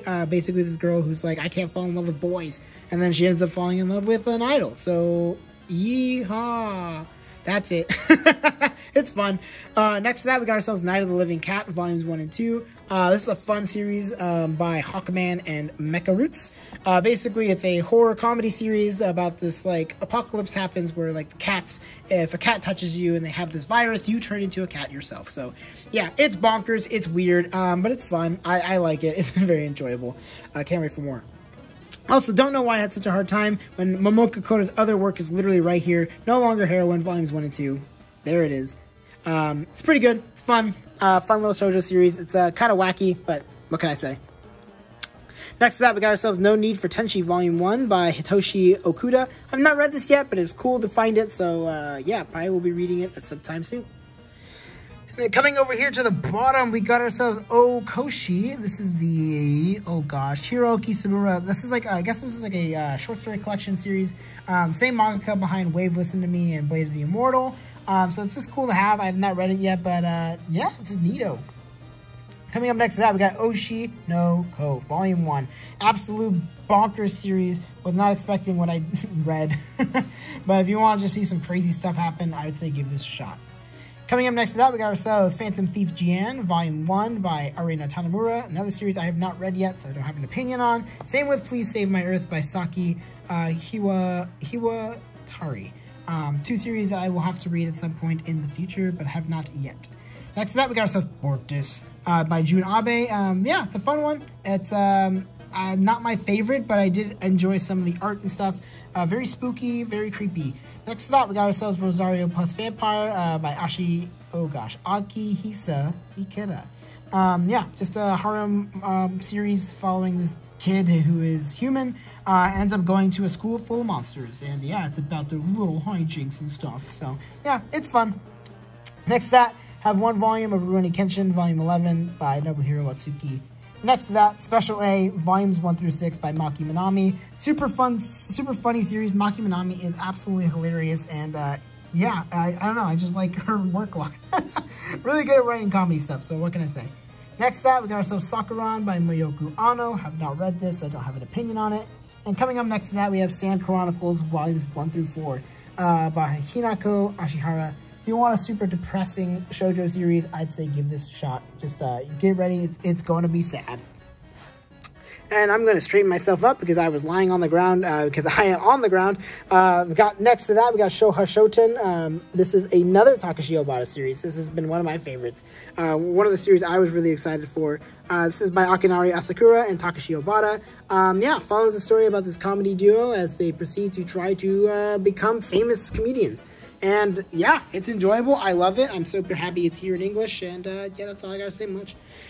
Next to that, we got Shy Bukimi Miki, fun little superhero series, which has a quiet superhero. So yeah, if you want like a not inferior and not interior, introverted superhero, give it a shot. It's interesting. Next to that, we got Skygrazer. I thought it was fine, but I do like the art a lot, so I'm going to be keeping it for now. Soul Eater Not, which I believe is supposed to be like a spin-off of Atsushi Yakubo's, of course, Soul Eater. Yeah, have not read that either, but yeah, we'll see how I feel about it. Coming up next to that, I have Strawberry 100% by, oh gosh, Mizuki Kawashita. This is volumes 1 through 3 and volume 5. This is one of the only series where I've bought a volume out of price, and only because this series is super rare, so I didn't want to take a risk on it, and I thought I was going to find volume 4 earlier, and lo and behold, I have not found volume 4, so, well, here we are. Yeah, but I liked the first volume. I thought the first volume was fun, and excited to keep reading. Next up, we got Strobe Edge, Volume 1 by Io Sakisaka. Have not read it, have no opinion. Next to that, we got Swans in Space, Volumes 1 and 3 by Lunlun Yamamoto. Cute little kid series, basically follows a story about this, like, these two girls who end up becoming, like, these, like, kind of, like, not really police people, but, like, they're, like, people of the peace or whatever, so they aim to keep peace in the world, so they just travel around and do, like, simple little tasks, and it's fun, it's cute, and it's in full colors, so that's cool. Next to that, we got Tale of a White Knight. It's a one-shot series by Toko Miyagi. Don't have much of an opinion on it. I thought it was fine. Yeah, I think I just have it because it's one of those, another conversation starter. Because it's like, oh, that's a random thing and no one talks about it. That's cool. And then Tatsuki Fujimoto, Before Chainsaw Man, 17 to 21, What a Mouthful by Tatsuki Fujimoto, which is a short story collection from Tatsuki Fujimoto, Chainsaw Man creator and the Fire Punch creator, who decided to write these stories between the ages of 17 and 21. And yeah, it's a mixed bag, just as you would expect from a short story collection. So yeah, it's good in some parts and not so great in others, but I enjoy it, so yeah, keep reading it. Next to that, a bunch of stuff I have not read and a bunch of stuff I have read. So, Those Who Want Elves by Yu Yagami. I have not read this, but I'll have an opinion on it at some point soon. Tagari, another series I have not read, but looks cool, and got it for cheap.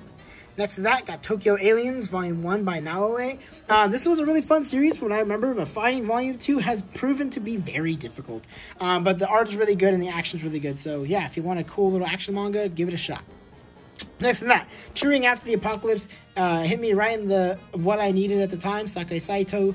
It is basically just a series about these two girls who are traveling the world after the apocalypse happens. So it's fun, it's cute. Yeah, I can't wait to read more. Next to that, I got volumes 1 and 2 of Translucent. I have not read this, so I have no opinion on it. And volumes 1 and 2 of Uzutoki Rhetoric by Ritsu Miyako. Excuse me, I have read the first volume and I thought it was great. And I have not read the second volume, but I will read it at some point, probably in this month. And I will have it in my reading log. I hope I am not lying to you, because that would be really bad. Next up, we got Wedding Peach, Volume 1 by Nao Yazawa. I have not read this yet, but I will at some point. And next to that, one of my series that I've been really enjoying right now, and it's hella funny because it's complete, so, but yeah, this is volumes 1 through 6 of Takashi Hashiguchi's series, Yakitate Japan. I do not have the full series yet. There's a lot that I need to collect, but it's been awesome. It's basically Food Wars that's a lot less sexual. I think it's the best way to put it, but it's still ridiculous. It's still hammy. It still has pointless dramatic or hilariously dramatic moments at the funniest and weirdest times. But yeah, it's fun and I've been enjoying it a lot. Next to that, Zodiac PI Natsume Ando Volume 1. I have not read this, but same manga behind Kitchen Princess, so yeah, decided to pick it up. But that's the shelf, and onwards to the tall shelf once again. Okay, so I have this little cabinet here that has like my absolutely gigantic hardcovers, except for Kamen Rider. Don't ask me why I have them here. It's mostly because they're just too big, or like I just wanted to have a place for them in a different area. But basically, got Drifting Classroom Volume 1 by Kazumo Umez. I bought this during the hardcover sale at Barnes & Noble, so I have not read it, but we'll probably be reading it at some point, hopefully in the future, hopefully soon. Up next to that, we have Moto Hakio's The Heart of Thomas, a series that people have talked about and really enjoyed, but I have not read it yet, so I will let you know when I read it. You'll see it in a reading log. Coming up next to that, we have Nijigahara Holograph, which is Inio Asano's work. Yeah, I thought this one was good, but not my favorite by him. But I don't remember much about it, if we're going to be completely honest, but that's, I guess, usually a sign of I didn't care for it, but did enjoy it. It's Inio Asano, so, I mean, take that as you will. Next to that, we got Tomie by Junji Ito, so this is the full collection. Yeah, I thought it was good, but definitely not as good as the other stuff I've read by Junji Ito. I think, not to say that Tomie is overrated in any way, because honestly, it's just as good. It's more of a preference thing. I just think I prefer Uzumaki and Gyo over Tomie. Over there, next to that, we got Thus Spoke Rohan Kishibe, Volume 1 by Hirohiko Araki. Another one that I bought during the hardcover sale. I bought it with Drifting Classroom, so I've not read it yet, but we'll get to it at some point soon. And over here, we have the very old school Parasite volumes. This is 1 through 7 from Tokyo Pop and Hitoshi Iwaki. Yeah, really cool series. It's been remade in an anime and had multiple print releases. So if you don't have it by now, I mean, whatevs.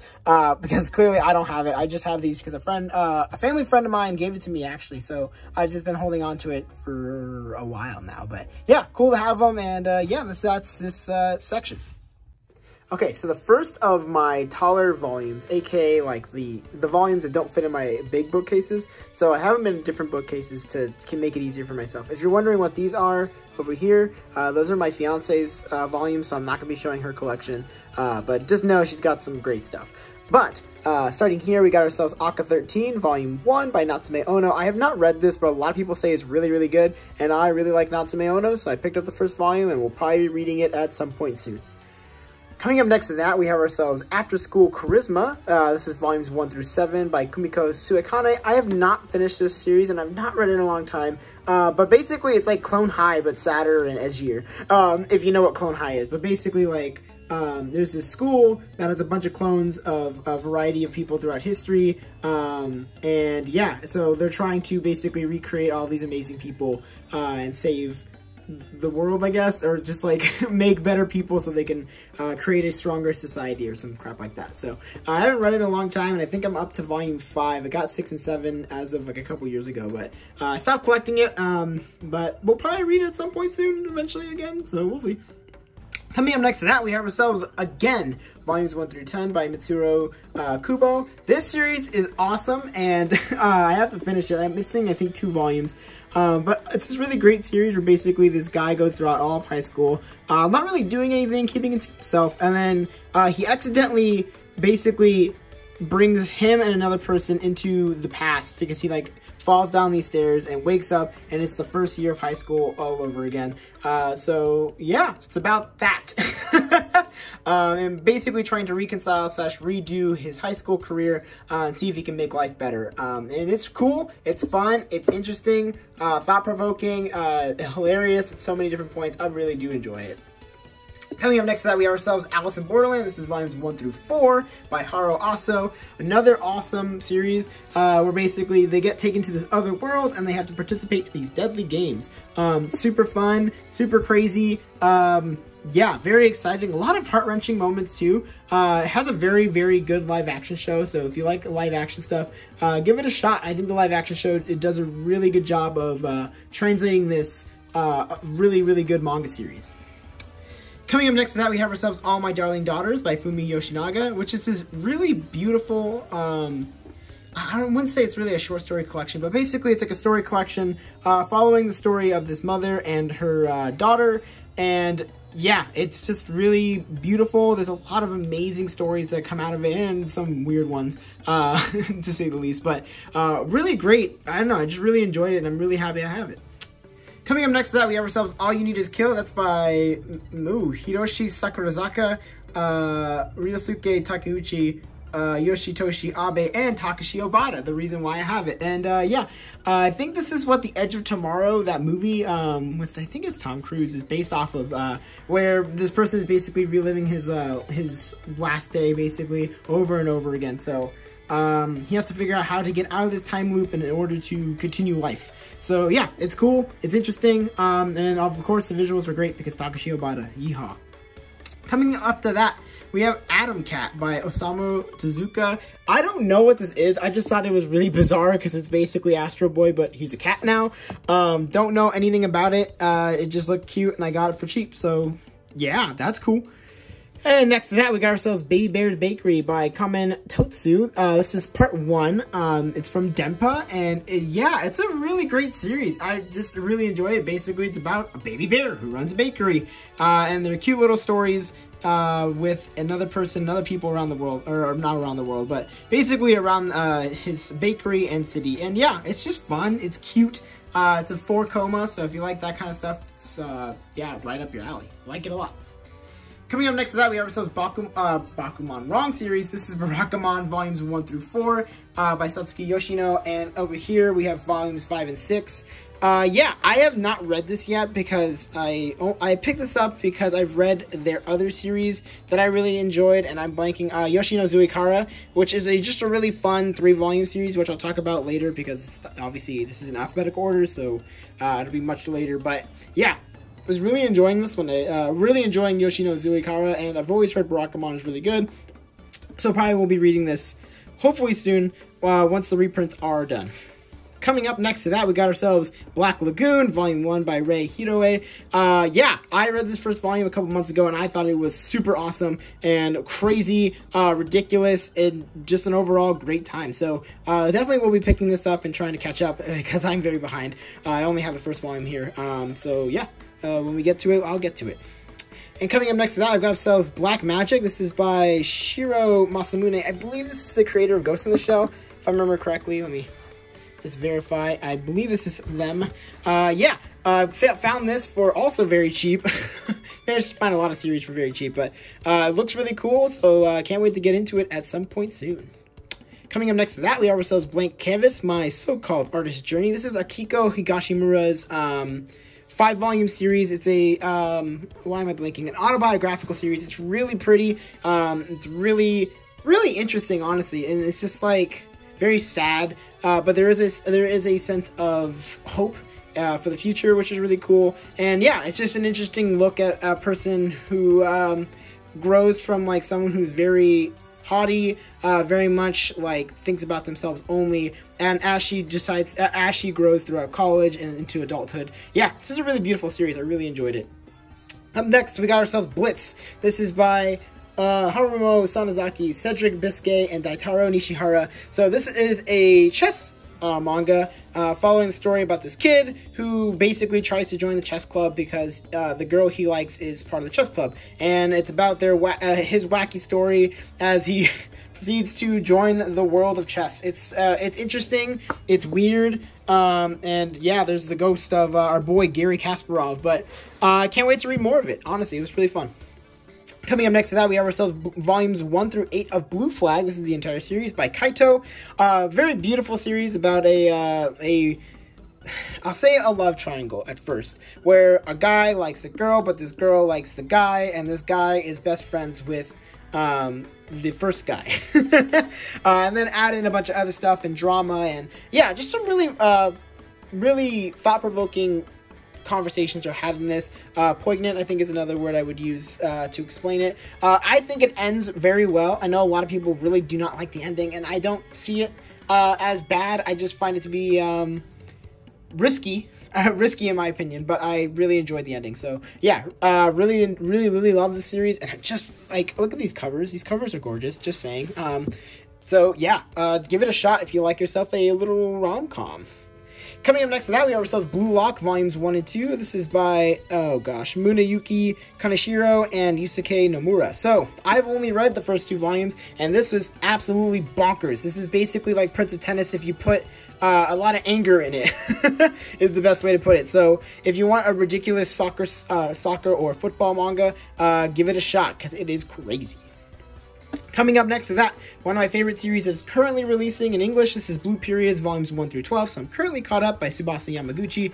Absolutely lovely manga series following the story of this guy right here as he joins an art club in order to, I guess, find something new, and he ends up finding his passion, and it's about his story as he goes through high school into college and beyond. We're not there yet, but very thought-provoking, very close to home for me too. I mentioned it before, but I graduated with a BFA in animation, so like a lot of this stuff is very hits a little too close to home sometimes. A lot of the things that actually happen feel very realistic, and I don't like it in a good way. I don't like it in a good way. But honestly, it's very awesome. It's really well written. The art is amazing. It's just like such a great series. To give it a shot.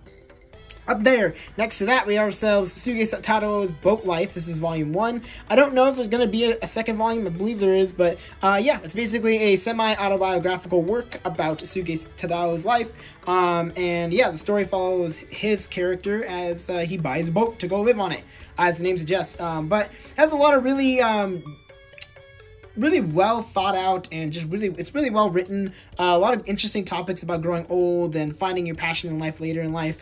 So yeah, I thought it was great. And if there's gonna be a volume 2, I'll definitely pick it up. All right, coming up next to this, I gotta move my novel there. I have The Book of Human Insects by Osamu Tezuka, which was a absolutely crazy series. I don't know how else to explain it. It was whack, but really enjoyed it, and it ended definitely not how I expected it to. So if you want just an absolutely crazy story about like love and deception and a whole lot of other things, I would say give it a shot. Coming up next to that, we got ourselves Boys Run the Riot. This is the entire series by Keito Gaku, Volumes 1 through 4. And yeah, this is a series, and I feel like I really wish it had more volumes, but that's just like a very small nitpick. But it's about this really awesome story about this trans character who is trying to push themselves to make clothes, because like their entire lives they are dressing like a boy, but everyone's like, oh, blah, blah, blah, blah, like, oh, you were born a girl. So it's about breaking down stereotypes and learning to love yourself in your own skin. And absolutely lovely series. I really enjoyed it, and I'm really glad we're getting more stuff like this in English. This was fantastic, honestly. Coming up next to that, another one of my favorite series. This is A Bride's Story, volumes 1 through 13. I almost said 12 because 13 actually recently came out. But yeah, this is the entire series up to this point by Kao Mori. Absolutely beautiful story, telling the story of a variety of brides across the board throughout this entire world. We follow the main character often. Her name is Amir. And yeah, it's just a very, very gorgeous story. Very gorgeous art. I mean, just like, holy moly. Look at these covers. Just the detail is ridiculous and done so well on every single volume, and like the quality never ends or like never stops. It's always like top tier, absolutely remarkable. This is such a beautiful series. Give it a shot. It's awesome. Coming up next to that, we have ourselves Captivated by You. This is by Yama Wayama. Yeah, this is definitely not what I was expecting. It's more of like a short story collection of a variety of characters living or going to this high school, and about the weird antics and stuff that occurs in it. It's crazy, it's bizarre in a lot of places, but very fun. Definitely not what I was expecting, but I enjoyed it a lot. So coming up next to that, we have ourselves Children of the Sea by Daisuke Igarashi, volumes 1 and 2. Yeah, this is a really cool series. I really enjoyed it. Another one that has a really fantastic art, and actually has a really good anime film from what I've heard. So yeah, give it a shot if you like that kind of stuff. Next to that, we got ourselves Children of the Whales. This is by Abi Umeda. A very fantastic series that I think is extremely underrated, and more people need to talk about it because this series is amazing. Basically follows the story about these this like group of people that live on a thing called the Sand Whale as it travels on the sand ocean. So yeah, the people on this, if they have like, some of these people have magic powers, and if you do get the magic powers, then you pass away at a young age. I think it's like 21 or 25, or it's very young basically. So you're like, once you get the magical powers, you supposedly your lifespan is shortened. So it's about them trying to survive on this boat, and then a variety of crazy things happen. So if you want a fantastic action like series with a lot of really good drama and characters and really good just character designs and beautiful covers, I'd say give this a shot. It's like super good. Coming up next to that, we got Crazy Food Truck. This is volumes 1 and 2 by Rokuro Ogaki. A series that I have not been super keen on. I didn't really care for the first volume, but I did like the second volume a lot more. So we'll see how I feel about it with the third volume, and then I will decide if I want to keep this or not. Coming up next to that, I have Crime and Punishment by Osamu Tezuka. I have not read it yet, so I don't have any opinions on it. But if I do, I will let you know. And coming on down to the bottom here, I actually only have a couple of volumes here and there because this is like a video game shelf. But I have the entire complete collection by of Kamen Rider by Shotaro Ishinomori. Yeah, a really, really awesome like collection thing. It's like super huge. You could probably use it as a weapon. Like, look at this thing, it's gigantic. But I have not read it yet, but it was a Christmas present from my friend, so I'm really happy to have it, and I will probably be reading it at some point this year. Just don't know when. And coming up next to that, I have Japanese stuff. So I have a Bakuman character profiles and a Haikyuu character profiles book, as well as Hanebado volumes 1 through 4, which is a badminton series that's really awesome. And then I have the entire Shaman King Flowers in Japanese, as well as, I think I'm caught up, or I'm very close to being caught up, of Shaman King the Superstar, volumes 1 through 5.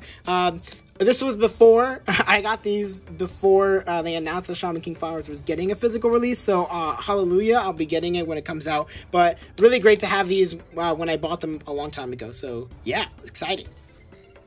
Alright, please excuse the glare, but now we're going to the next big tall volume bookcase. So got Danza, which is I believe it's a short story collection by Natsume Ono.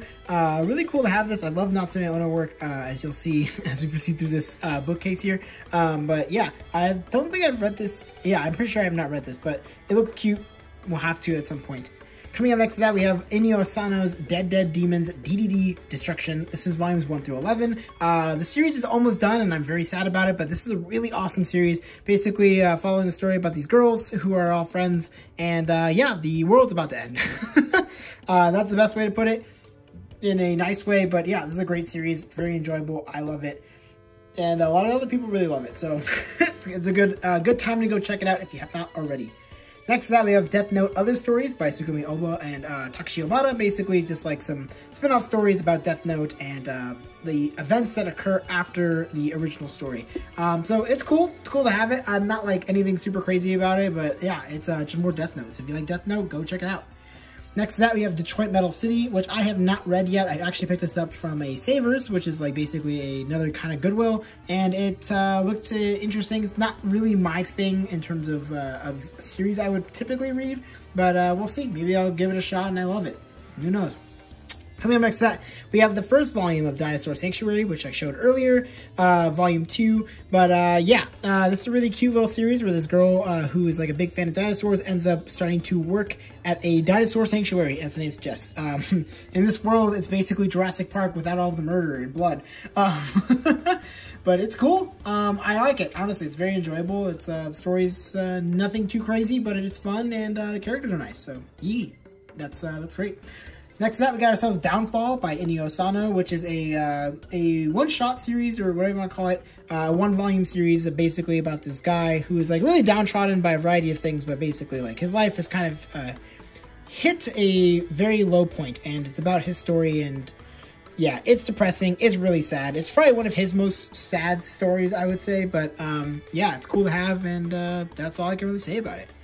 Next to that, we got ourselves Dragon Quest, The Adventure of Daius, volumes 1 and 2. Yeah, Riko Sanjo and Koji Inada. This is a great series. This is the same mangaka behind Beat the Vandal Buster.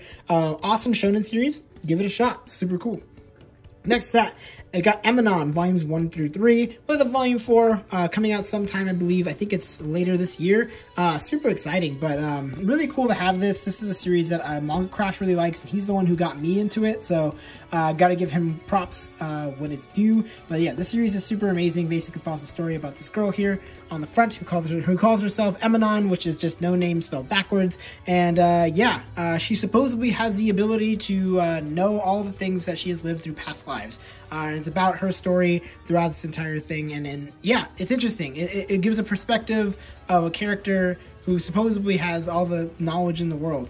So how does it feel to live like that is basically what the story is trying to get at. And obviously a variety of other things. It's like what happens when if you live forever and everyone around you starts dying. So yeah, it's a really beautiful story and has like some of the best like still frames, I think is the best way to put it, where like there's no dialogue. It's just the characters living in this world. I don't know. It's beautiful. It's gorgeous. Go give it a shot. It's super cool. Next to that, we got Feng Shui Academy by Haruka Shoji and Midori Natsu. I have not read this yet, but I thought it was just a really weird little find, so I have it here. Next up, Fire Punch, Tatsuki Fujimoto, another series by Chainsaw Man creator Tatsuki Fujimoto. And yeah, it's crazy, it's bonkers. It's a lot like Chainsaw Man in that aspect, but it is very different in other aspects. It is very graphic, I will give you that, so just keep that in mind. It's a lot more violent and has a lot of SA scenes, so just keep that in mind. Yeah, that's about as much as I can say without spoiling it. But next to that, we got Gamma Draconis, which is a series that I really liked. It's like a short story collection, or short story following this girl here who is going into occult stuff and then ends up falling into this crazy conspiracy and a variety of other things. But let's just say definitely not what I was expecting, and it is absolutely crazy. Next to that, I got a really cool find here. This is a bilingual comic of the first Ghost in the Shell volume. So it's both in English and in Japanese. It's really flipping cool, and I got it for pretty cheap too, so it's just neat to have. I have not read it myself yet, and it does have like that crazy graphic scene. If you know, you know. If you don't, well, yeah, let's just say there's some great stuff that happens. But it's really cool to have this. This is neat. Next to that, Golden Kamuy, volumes 1 through 3. I could finally talk about it by Satoru Noda. This is a fantastic series following the story of our boy here on the front, the Immortal Man himself, who basically survives this war and ends up super poor, and ends up hearing about this legend that supposedly these people that were inside a jail escaped, and they all had a map to this a significant amount of gold. So now it's his journey as he goes with a girl named Serpa, who's here on the cover of volume 2, and his journey in order to find the map, in order to find the gold. Yeah, there's a lot more to it. I'm obviously like kind of being vague about it because there's way more about why he's actually going to find the gold, but you should just go read the series yourself and find out why. Coming up next to this, I really wish I had this all on the same shelf, but it just doesn't work out like that. But this is Goodnight Poon Poon, volumes 1 through 5 here, and I'm going to get it down from my chair. Volumes 6 and 7. by Inio Asano. A lot of people say this is his best work, and I would say it's very good, but not my favorite. It's a very somber, sad story, following the story of Poon Poon, who is the guy who's on the cover of this. Yes, he looks like a bird, and his whole family looks like birds. Of course, he doesn't actually look like that, but that's his depiction of himself in this story. And yeah, it's about this just really sad story of Poon Poon growing up and living his life in a variety of unique ways. But let's just say it gets a little bonkers and ends very sadly and somberly. So keep that in mind. If you're looking for like a story that'll make you happy, this is not it. Coming up next to that, we have Gunsmith Cats. This is, I think, this is volume 1, the yellow one, and then I think this is volume 3 and 4. I don't really know. They don't have numbers. You have to like look inside of the book in order to find out what order these go in, which is very frustrating. But Gunsmith Cats is a really flippin' cool series. I really enjoyed the first volume. Hopefully I can find more of it because I just was having a great time when I was reading it.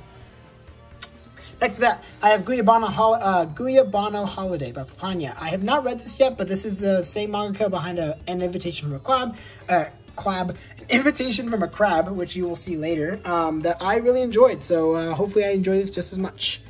All right, coming up to the series that I've been super loving recently, Hell's Paradise Jigo Kuraku, volumes 1 through 11 by Yuji Kaku. So I'm almost done with this series, volume 12. I have over there, and then volume 13 I have not picked up yet, but once I do, I will have the series complete, and it's just such a good series. Yuji Kaku absolutely knocked it out of the park. The story is remarkable, the characters are so well written, the action is absolutely well choreographed, very smart, art is absolutely beautiful, so much I could talk about. The world building is really cool, just wow. Literally jaw-dropping. I love this series, and I can't wait to finish it soon. Next to that, House of Five Leaves, volumes 1 and 2 by Natsume Ono. I do not have the rest of these, and I've not read this yet, so we'll get to it at some point soon. Next to that, In the Clear Moonlit Dusk by Mika Yamamori. This is only the first volume, but basically it follows a story about this very pretty girl who a lot of people are like, oh, you're so handsome, you know, you look just like a man, oh my gosh. And then for the first time ever, she gets complimented for being beautiful, like a woman, and it blows her away by this guy. So it's about their tentative relationship as, they proceed to live. I've only read the first volume. I don't have the second one yet, but when I get the second one, I can't wait. Next to that, Insufficient Direction. This is a one-shot by Moyoko Ano, the same mangaka behind Sakuran, which is another series I have over there. But yeah, this looks really cool, and I believe this is supposed to be the story of her life living with the director, aka her husband, of Neon Genesis Evangelion, also known as Hideki Anno. So yeah, I don't know much about it. I think that's as much as I know about it, to be honest, so I'll have an opinion on it when I read it. And next to that, An Invitation from a Crab. It's just this really cool, like, short story-ish, sort of short story collection, I guess. Following the story of this girl who's just, like, kind of walking around her city and town and learning a bunch of random stuff, and a bunch of weird stuff just happens. And, yeah, it's weird, but it's cool. I don't know. It's fun. I liked it a lot. Next to that, Is Love the Answer by Uta Asaki. This is a very, very, very, very awesome manga. I learned a lot, honestly, but basically follows the story about this girl who is trying to figure out like why she doesn't like, or why she like doesn't seem to like boys or girls for the most part. So it's about her learning about her sexuality and learning about other genders as well. Yeah, it's cool. I liked it a lot, and it's very well written and very well thought out, so great.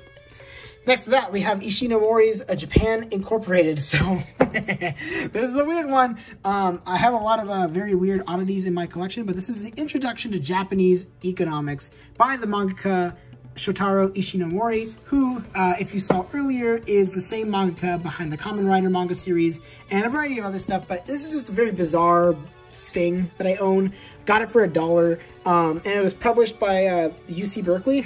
So weird. Don't know why it exists, but cool. And next to that, you have a little toucan. It's cute. I'm going to move my way away. This cool little drawing from a friend of mine named Josh. So yeah, thanks for that. It's cool. And we got ourselves JoJo's Bizarre Adventure, volumes 1 through 3 of the first part. So that's full. That's complete. Volume 1 of part 2, which is not complete. 1 through 3 of part 3, which is not complete. And parts 1 and 2 of part 4 Also not complete, but yeah, JoJo's is bizarre. I think it's fun. It's a great story. For most part, at least. Hirohiko Araki has a really just cool series here. I enjoy it and just need to collect it, but it's cost a lot of money and it takes a lot of space, so that's why I've kind of just been holding off on it. Next to that, Judge, volumes 1 through 5 by Yoshiki Tonogai. I haven't read this in a very long time, but I remember enjoying it, but I think it's like a death game in a way, so we'll see when I decide to reread it if I like it anymore. Next to that, we got ourselves the Carmen line. Oh, okay, you guys gotta see this. Okay, the Carmen line. So you, okay, you can't see it. Oh, wait, yes, you can. Oh, you can kind of see it. Oh, see how it shines. But this is by Mitsuhashi Kotaro. This is a one-shot series, or a short story collection. Sorry, not a one-shot. A short story collection that's really cool, really thought-provoking as well. I say that a lot, but it's true. I don't know. I guess I read a lot of stuff that just makes my brain go burr. But really enjoy it. I think it's really fun. You should give it a shot. And it's printed on blue ink, so that's really neat. And I'm not going to open it because I don't want to spoil it. So, yeah. It's really good. Go give it a shot. All right, decided to close the window because, yeah, the glare was getting a little bit bad, and and you can see my shadow, so trying not to have that much of a shadow now, but here we have Kill la Kill Volumes 1 and 2, based off of the very popular anime. Yeah, it was fun. I don't think it's anything super crazy, but yeah, it's goofy and crazy, so if you like that, go check it out. Next to that, Kowloon Generic Romance, Volumes 1 and 2 by Jun Miyazuki. So this is the series, same manga behind After the Rain, that I've been really enjoying. It's a beautiful mix of like sci-fi and mystery and romance and slice of life and office comedy. Very bizarre, but interesting. I'm really excited to see where this goes, to be honest. Next to that, we got La Quinta Cámara by Natsume Uno. This is a one-shot series, basically following the story about this this house, or whatever you want to call it, kind of a boarding house in a way, where all these these 5 people live together. Yeah, it's fun, it's interesting. It's Natsume Ono work, so yeah, I love it. Very much enjoy it. I think it's worth a read. Next to that, I got Land of the Lustrous Volumes 1 through 3. This is, of course, not caught up. I think there's 11-ish volumes out now by Haruko Ichikawa. And I've not read it in a long time, but Foz, she's cool. That's all I gotta say about it. Next to that, so good. Boss Lad London, Volumes 1 through 3 by Shima Shinya. This is a series that I absolutely adore, and I've talked everybody's ears off for a while, especially in 2022. This was my favorite series from 2022, for good reason. It's remarkable. It's a really good mystery story. Features like a really interesting and unique art style with beautiful covers, and yeah, it's just awesome. Give it a shot. It's really flipping cool. Next to that, we got ourselves Lupin III's Greatest Heist, the classic collection by Monkey Punch. Yeah, so this is just a hardcover of Lupin III, and it's cool. If you like Lupin III stuff, you gotta pick this up, because this is like Lupin III. First time we've gotten it since Tokyo Pop published it ages ago, so it's neat to have it. Can't wait for the next one. Next to that, we got Lychee Light Club by Usamaru Furuya. This was something else. And that's all I'm really going to say about it. It's creepy. It's a little too weird for me. Yeah, I don't know. If you like really dark stuff, I'd say give this a shot. Usamaru Furuya is very good at that, and I heard this is a cult classic, and I'm not surprised by that at all. Next up, we got ourselves Maiden Railways by Asamiku Nakamura. This is a short story collection featuring a variety of people who frequent this train station. And yeah, it's cute, it's fun. I like it a lot. I don't know, it's cool. Next to that, we got ourselves My Son Okoku, Volumes 1 and 2 by Rumiko Takahashi. This is another very popular series by Rumiko Takahashi. Once again, same mangaka behind Ranma, same mangaka behind Inuyasha, same mangaka behind Rene. Yeah, follows the story about this, another kind of like boarding house where a bunch of these people live. It's about the story of the person who runs it, who's this girl here, as well as all of the residents. So it's goofy, it's funny. Definitely was a lot better the second time I read it versus the first time. Next to that, we got ourselves Marionette Generation, Volumes 1 and 2. Older print, so this is going to be read from left to right, which is really wonky. Yeah, it's cool. It's cool to have this. I just like owning old stuff, I guess. I don't know. It's something I do, I guess. And next to that, we got ourselves Metro Survive. I've not read this, but it's by Yuki Fujisawa, and it has really cool cover and cool spine. So yeah, I picked it up for that sole reason. Yes, I judged a book by its cover for good. Next to that, we got ourselves Mobile Police Patlabor. This is one of the 2 volumes I believe we got in English. So it's cool to have, and yeah, I have not read it, so I don't have any opinions. Next to that, Music of Marie, Usamaru Furuya, same mangaka behind Lychee Light Club, and another just weird one. I like this one a lot more than Lychee Light Club, but still very bonkers, and I really don't care for the ending. The ending was a little bit underwhelming, I guess is the best way to put it, but I don't know. If you want to read something that's just like a little bit out there, very wacky, I'd say give it a shot. It's cool. Next to that, we got My Alcoholic Escape from Reality. It's one of the Nagatakabe's autobiographical series. Comes after My Solo Exchange Diary. If you're wondering why they're out of order, it's because they're in alphabetical order. So yes, it is bothering me somewhat, but in order to keep my brain somewhat sane, I have to keep it in alphabetical order. But yeah, if you're wondering why it's there, that's why. But yeah, it's a really sad, but also very sobering story about her alcoholism and how she suffered through it and what problems it caused for her later in life. And yeah, it's about as much as I could say about it without telling you the entire story. Next to that, we got My Brain is Different. So this is actually really a really fun read. Wasn't expecting it, but I learned a lot about ADHD and other, as the name suggests, ADHD and other developmental disorders. And I'm not just saying that because it's on the cover. It actually is genuinely eye-opening because I had such a skewed view on what ADHD was, or like what I thought it was. And it was so interesting to see how each of these characters and a lot of people across the board, because these are true stories, are they're all different, but they all technically have, like, most of them have ADHD, but they all have it in different ways, if that makes sense. I'm not saying it very well. I'm not a doctor, so, you know, I'm trying my best, but yeah, it's really good. Give it a shot. Next to that, My Broken Mariko. Oh, this was really good. This is by Waka Hirako. Follows the story about this girl who finds out that her best friend from a long time ago recently unalived herself. I think, because I can't say that word on YouTube. But it's about her story of trying to recount what happened, what caused her to do that, and like, yeah. So it's got really heavy topics, but it's done really well, and the art's very good. So if you want to like a fairly fast read that's also kind of sad, I'd say give it a shot. Next to that, My Solo Exchange Diary, more Nagatakabe autobiographical work talking about her experience and with her sexuality and other things. So yeah, it's interesting. It's fun. I don't know. I'd say give it a shot if you like Nagatakabe's work. Next to that, Neko Gahara. This is by Hiroyuki Take. This is like a samurai cat manga. I have only read the first volume, and it's been forever since I read the first volume. But yeah, it's Hiroyuki Take, same manga behind Shaman King. So probably will be reading it soon. Okay, I had to open the window again because it got too dark in that last video. But we got the 2 volumes of New York, New York by Mari Muragawa. This is complete, and this is the most ridiculous, crazy crime thriller series. Also, like LGBT romance. If you ever thought of it, it is crazy. It's bonkers. It goes nowhere that you think it does. And yeah, it's fun. It's really fun. But just know that there is a lot of triggering moments in it. So if you are not one to consume any kind of media that features SA or anything like that, I would say stay away from it because it's got a lot. It's got a lot. Next to that, we got ourselves Nightfall Travelers, which is, yeah, just a really pretty series. Not much else to say about it. It's basically these 2 girls who travel around this city that has a bunch of weird stuff happening. So, yeah, I don't know. It's kind of fun.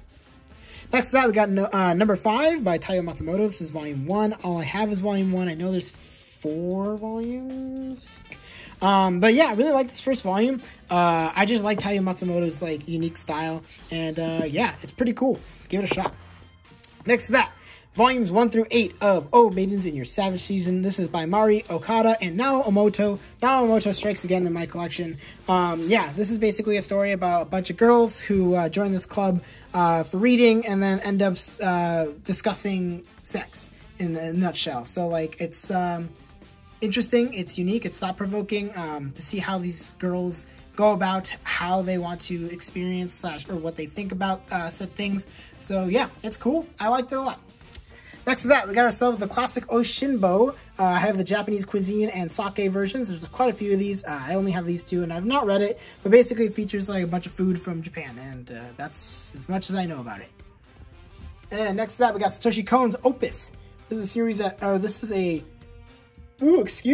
a volume that some people really like, and I have not read it. So I have no opinion on it, but it has a really cool cover, and I'll probably be reading it at some point in the near future. Next to that, got Outdoors, which is this like absolutely weird abstract manga that I also picked up for cheap. It was bizarre, and yeah, I don't know how to feel about it, is the best way to put it. But yeah, I think I liked it for the most part. Next to that, we got Akio Ieda's Penguin in the House Volume 1. This series is complete. I have not finished it, but yeah, I remember enjoying it. It's just like a slice of life comedy series, nothing too crazy, about this dude who owns a penguin, and yeah, you're supposed to think it's normal. That's it. Next to that, we got ourselves a interesting short story collection by Hiroyuki Asada, same mangaka behind Tegamibachi. This is called Pez. And yeah, it's great to have more Hiroyuki Asada stuff, and it's really cool to have this because Denpa just recently said that they were reprinting this, so it's really neat to finally get it and have it. I'm happy to have it. Awesome. Next to that, Ping Pong, Volumes 1 and 2. This is the entire collection by Taiyo Matsumoto.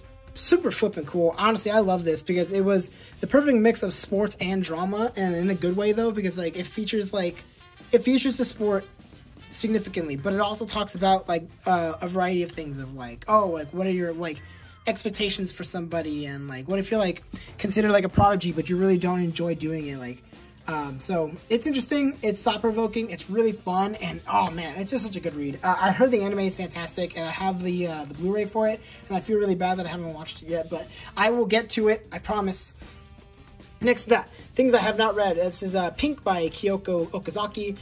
Project X, which is a cup of noodles, I think like retrospective manga, so we'll see what that's about. And then next to that, we have PTSD Radio, Volume 1 by Masaki Nakayama. This was a really creepy read, and also a pretty fast read too, but like, yeah, it's just, I don't know, it's absolutely terrifying. If you know Nakayama's work, he's really good at doing that. So yeah, if you want just an absolutely terrifying horror series, I'd say give this a shot. Coming up next to that, we have ourselves Rabbit Game by Miyoshi, which is basically a very bizarre series or volume. Follows like the story about this dude who like meets this girl, and then like he plays this game, gets teleported to another world. So that's all I will say. It's, yeah, it's weird, it's out there. And if you want a fast read that'll make you want to reread it as soon as you're done, I'd say give it a shot. Next to that, we have Real, which is Takehiko Inoue's other basketball manga that I have not read. So I have no opinion on it, but it looks cool. Can't wait to read it. Next to that, Restart After Coming Back Home by Kokomi. This is a cute little story about this dude who comes back from the city in order to live basically out in the countryside again. And yeah, it's about him reconnecting with all these people and maybe falling in love with somebody. Next to that, we have Ristorante Paradiso by Natsume Ono. I've not read it yet, but it's got a cool cover, and it's Natsume Ono, so I have it. Next to that, Run Away With Me Girl. Okay, so I did not talk about this purposely before, but this manga is so good. So flippin' good. Follows the story about these two girls who were dating in high school, and then at the end of high school, this girl right here goes like, oh, you know, it was just, you know, like, we gotta grow up now. So, and this girl's like, I can't. So, 10 years or so pass by, and lo and behold, they meet up with each other again, and she's about to get engaged, and she still kind of has feelings for her. So it's wild, it's crazy, and it's really well written, and the art is gorgeous. I'd say give it a shot if you want like a really dramatic romance series. Coming up next to that, we have Run on Your New Legs, which was a series that I read for an FEI a long time ago by Wataru Midori. Basically about the story about this person who is really into sports and then loses his leg in an accident in a way. So he basically gives up on it, and then he meets a person who can create prosthetics. So he creates a prosthetic for him to run again. So yeah, as the name suggests, he runs on his new legs. I liked it. For the most part, I didn't care, like, I didn't think it was amazing or anything, but I did say I was going to keep picking up volumes, and look at me, I have not picked up any of the volumes, so yeah, I'll get on it at some point. Next to that, Eldo Yoshimitsu's Ryuko. This is a very action-packed series. I've only read the first volume, so I need to get on to reading that second volume. But yeah, it's a super actiony, super action-packed, intense, crazy. Don't remember much about it, so I probably need to reread the first volume. But yeah, it's cool. Next to that, Naoshi Arakawa's Sayonara Football. This is volumes 1 through 3. And on the next shelf, Trying to Get Out of the Shadows. Oh boy. This is 4 through 6 by Naoshi Arakawa, like I mentioned. Same mangaka behind Your Lie in April. Yeah, follows the story about this girls' soccer team and as they proceed to grow up and get better, and how they learn to do it. Or how they learn how to be a better team. Yeah. I've only read the first, like, 3 volumes, but I was enjoying it for the most part. I'm very behind, though, so I'll have to keep getting volumes. Next to that, we got Seraphim 266613336 Wings by Mamoru Oishi and Satoshi Kon. I have not read this, so I have no opinion on it, but I will at some point, so then you will hear me talk about it. We'll see. Seven Little Sons of the Dragon, a collection of 7 stories by Ryoko Kui. This is a cool little short story collection. Honestly, I really enjoyed it, and I just knocked over a bunch of books, so I need to go pick those up real quick. So I'm currently in the corner like a little gremlin, trying not to cover up the sun, but here I am covering up the sun. But yeah, it's a little short story collection. It's very fun. I enjoy it, or I enjoyed it when I read it. I feel like the mangaka is someone I should know. Is it the same mangaka behind Delicious in Dungeon? Maybe? I don't know. Don't take my word for that. But I liked it, so maybe if it is the same mangaka, I'll pick up that too. Shino Can't Say Her Name by Shuzo Oshimi, Shuzo Oshimi. It is the only manga by Shuzo Oshimi that I own, and that's because I don't really like his writing style too much, but I did like Shino Can't Say Her Name, basically about this girl who has a speech impediment where she just has a hard time saying her own name, and yeah, it's interesting, and I like it a lot, honestly. I think the ending is really great. She finally gets like her moment, is the best way to put it, but yeah, it's cool. Next to that, Shonen Note, Boy Soprano, Volume 1 by Yuki Kamatami, excuse me. Absolutely fantastic series about this kid who still has a soprano voice, which is really rare for a young boy. So it's about him as he is basically the center of attention, but he doesn't necessarily want to be the center of attention. And yeah, it gets crazy, and it's really well written, and the art is gorgeous. I don't know, it was a really good time. Next to that, we have Shortcuts, which are these, I guess it's like a rare set of short story collections by Usamaru Furuya. Once again, the same manga behind Music of Marie, Lychee Light Club, and Genkaku Picasso. I have a lot of his work, but I have not read these yet, but I will at some point in the future. Next to that, Sign of Affection, volumes 1 through 5, officially caught up by Sue Morishita. Oh, this is such a cute little series. Basically follows a story about this dude who likes to travel a lot, and about his about this girl who is deaf. So it's about their story as they grow their relationship, and they're all cute and stuff, and that's all I'm gonna say about it. You should go read it. Next to that, we have an absolute fantastic series that I just recently finished. This is Silver Spoon volumes 1 through 15 by Hiromu Arakawa. Oh my goodness, oh my gosh, oh my yes, what a remarkable series. I wasn't expecting to love this as much as I did, but here we are talking about it. It is a very beautiful, fun, slice of life, coming of age story featuring our boy Yugo Hachiken. Oh yeah, who basically is trying to escape the world that he used to live in by going to an agricultural high school, something that is completely out of his comfort zone. But yeah, he ends up flourishing and meeting a lot of wacky and fun characters, and it's just beautiful. It's just so well done, and I'm really happy with how it ended. So yeah, Hiromu Arakawa, 2 for 2 with really good endings that I've read. So yeah. Next to that, we have ourselves Skyhawk by Jiro Taniguchi. I have not read it, so I have no opinion on it. Next to that, Solanin by Inio Asano. This is my favorite work by Solanin.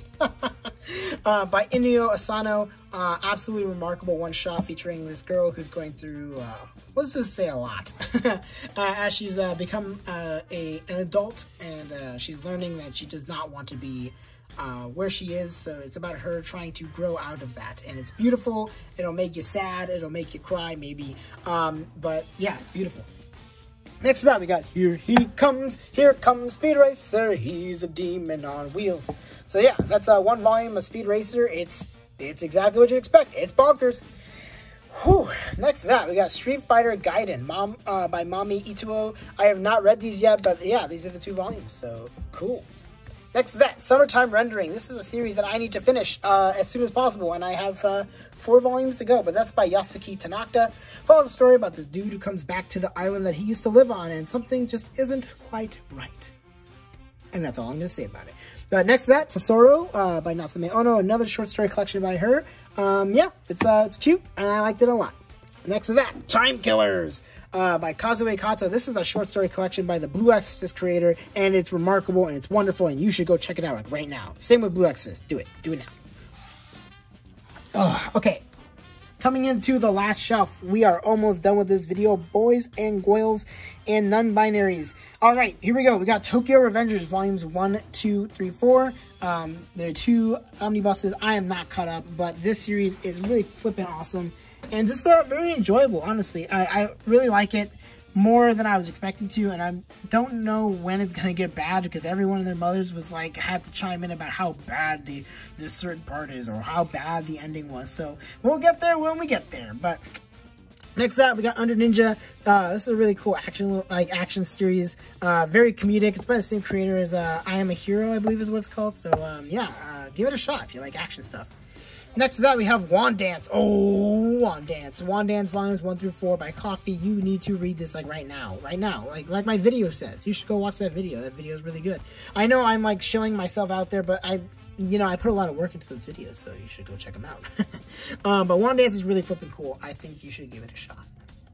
Next to that, Wandering Island, volumes 1 and 2 by Kenji Tsuruta. Same mangaka behind Eminon. This is actually the one that I read first, and then I didn't know that Eminon was by the same person. So yeah, Wandering Island is pretty cool. Basically, it's about this girl who's, I believe it's her grandpa, or maybe it's her father. It's one of the 2. Basically goes missing and was talking about this story about this wandering island. So yeah, it's about her trying to find this wandering island. And yeah, it has more of the fantastic stuff that Kenji Tsuruta did in Eminon.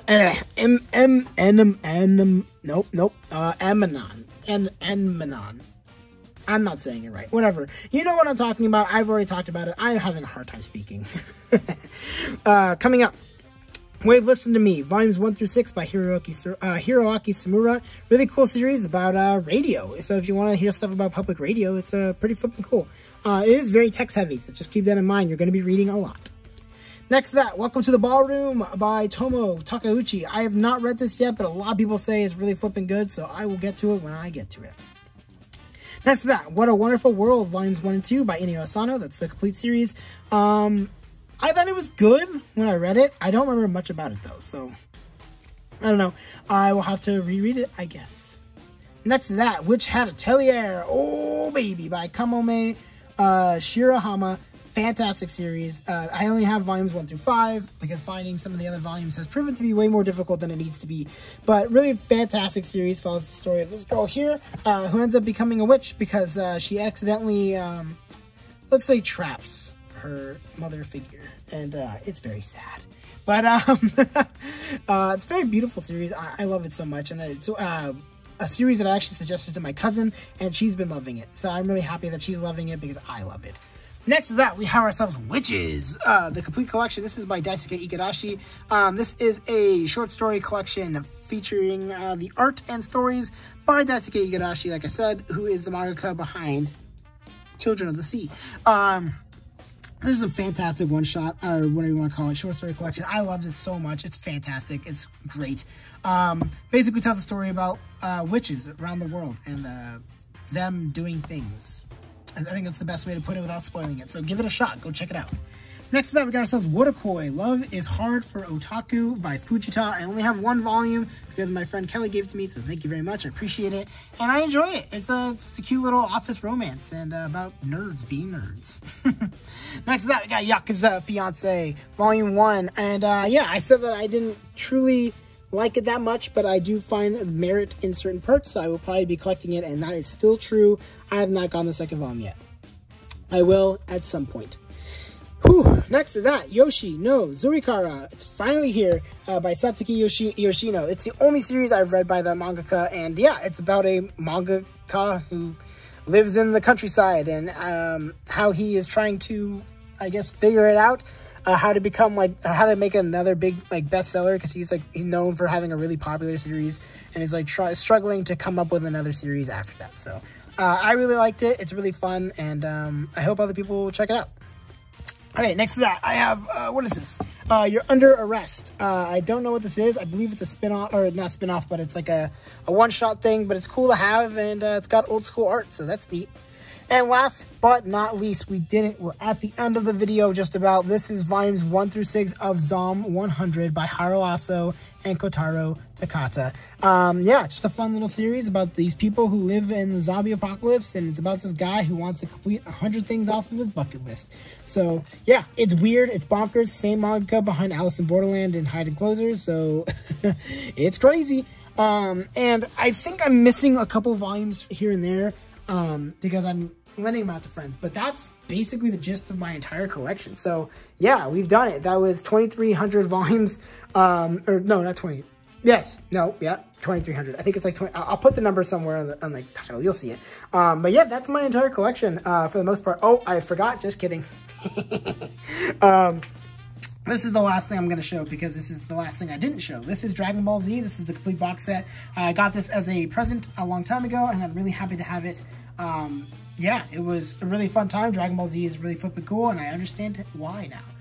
Okay, now I'm done.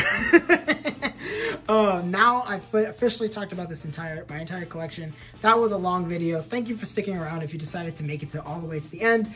Really appreciate it. This was a lot of work. As you can tell, my voice is shot. I filmed a lot of this in one day, so I'm exhausted, but we did it. We made it. Thank you for sticking around. Thank you for checking it out. Thank you for following me, for just watching this video in general. You guys are all awesome. You're all amazing. What's in your collection? Let me know. I want to know what you all are reading, what you all are collecting. What's your favorite series you saw? What's a series that you enjoy? What's a series that you're thinking about picking up after watching my video? I'd love to know. Yeah, that's going to be it. So if you haven't done this, you should you could comment, and you could subscribe. Those are all super cool things. And if you don't decide to do any of that, thanks for watching this probably 2-hour video, probably longer, of my entire collection. I really appreciate it. You all are flipping cool. So yeah, that's going to be it. I will see you in the next video. Bye-bye.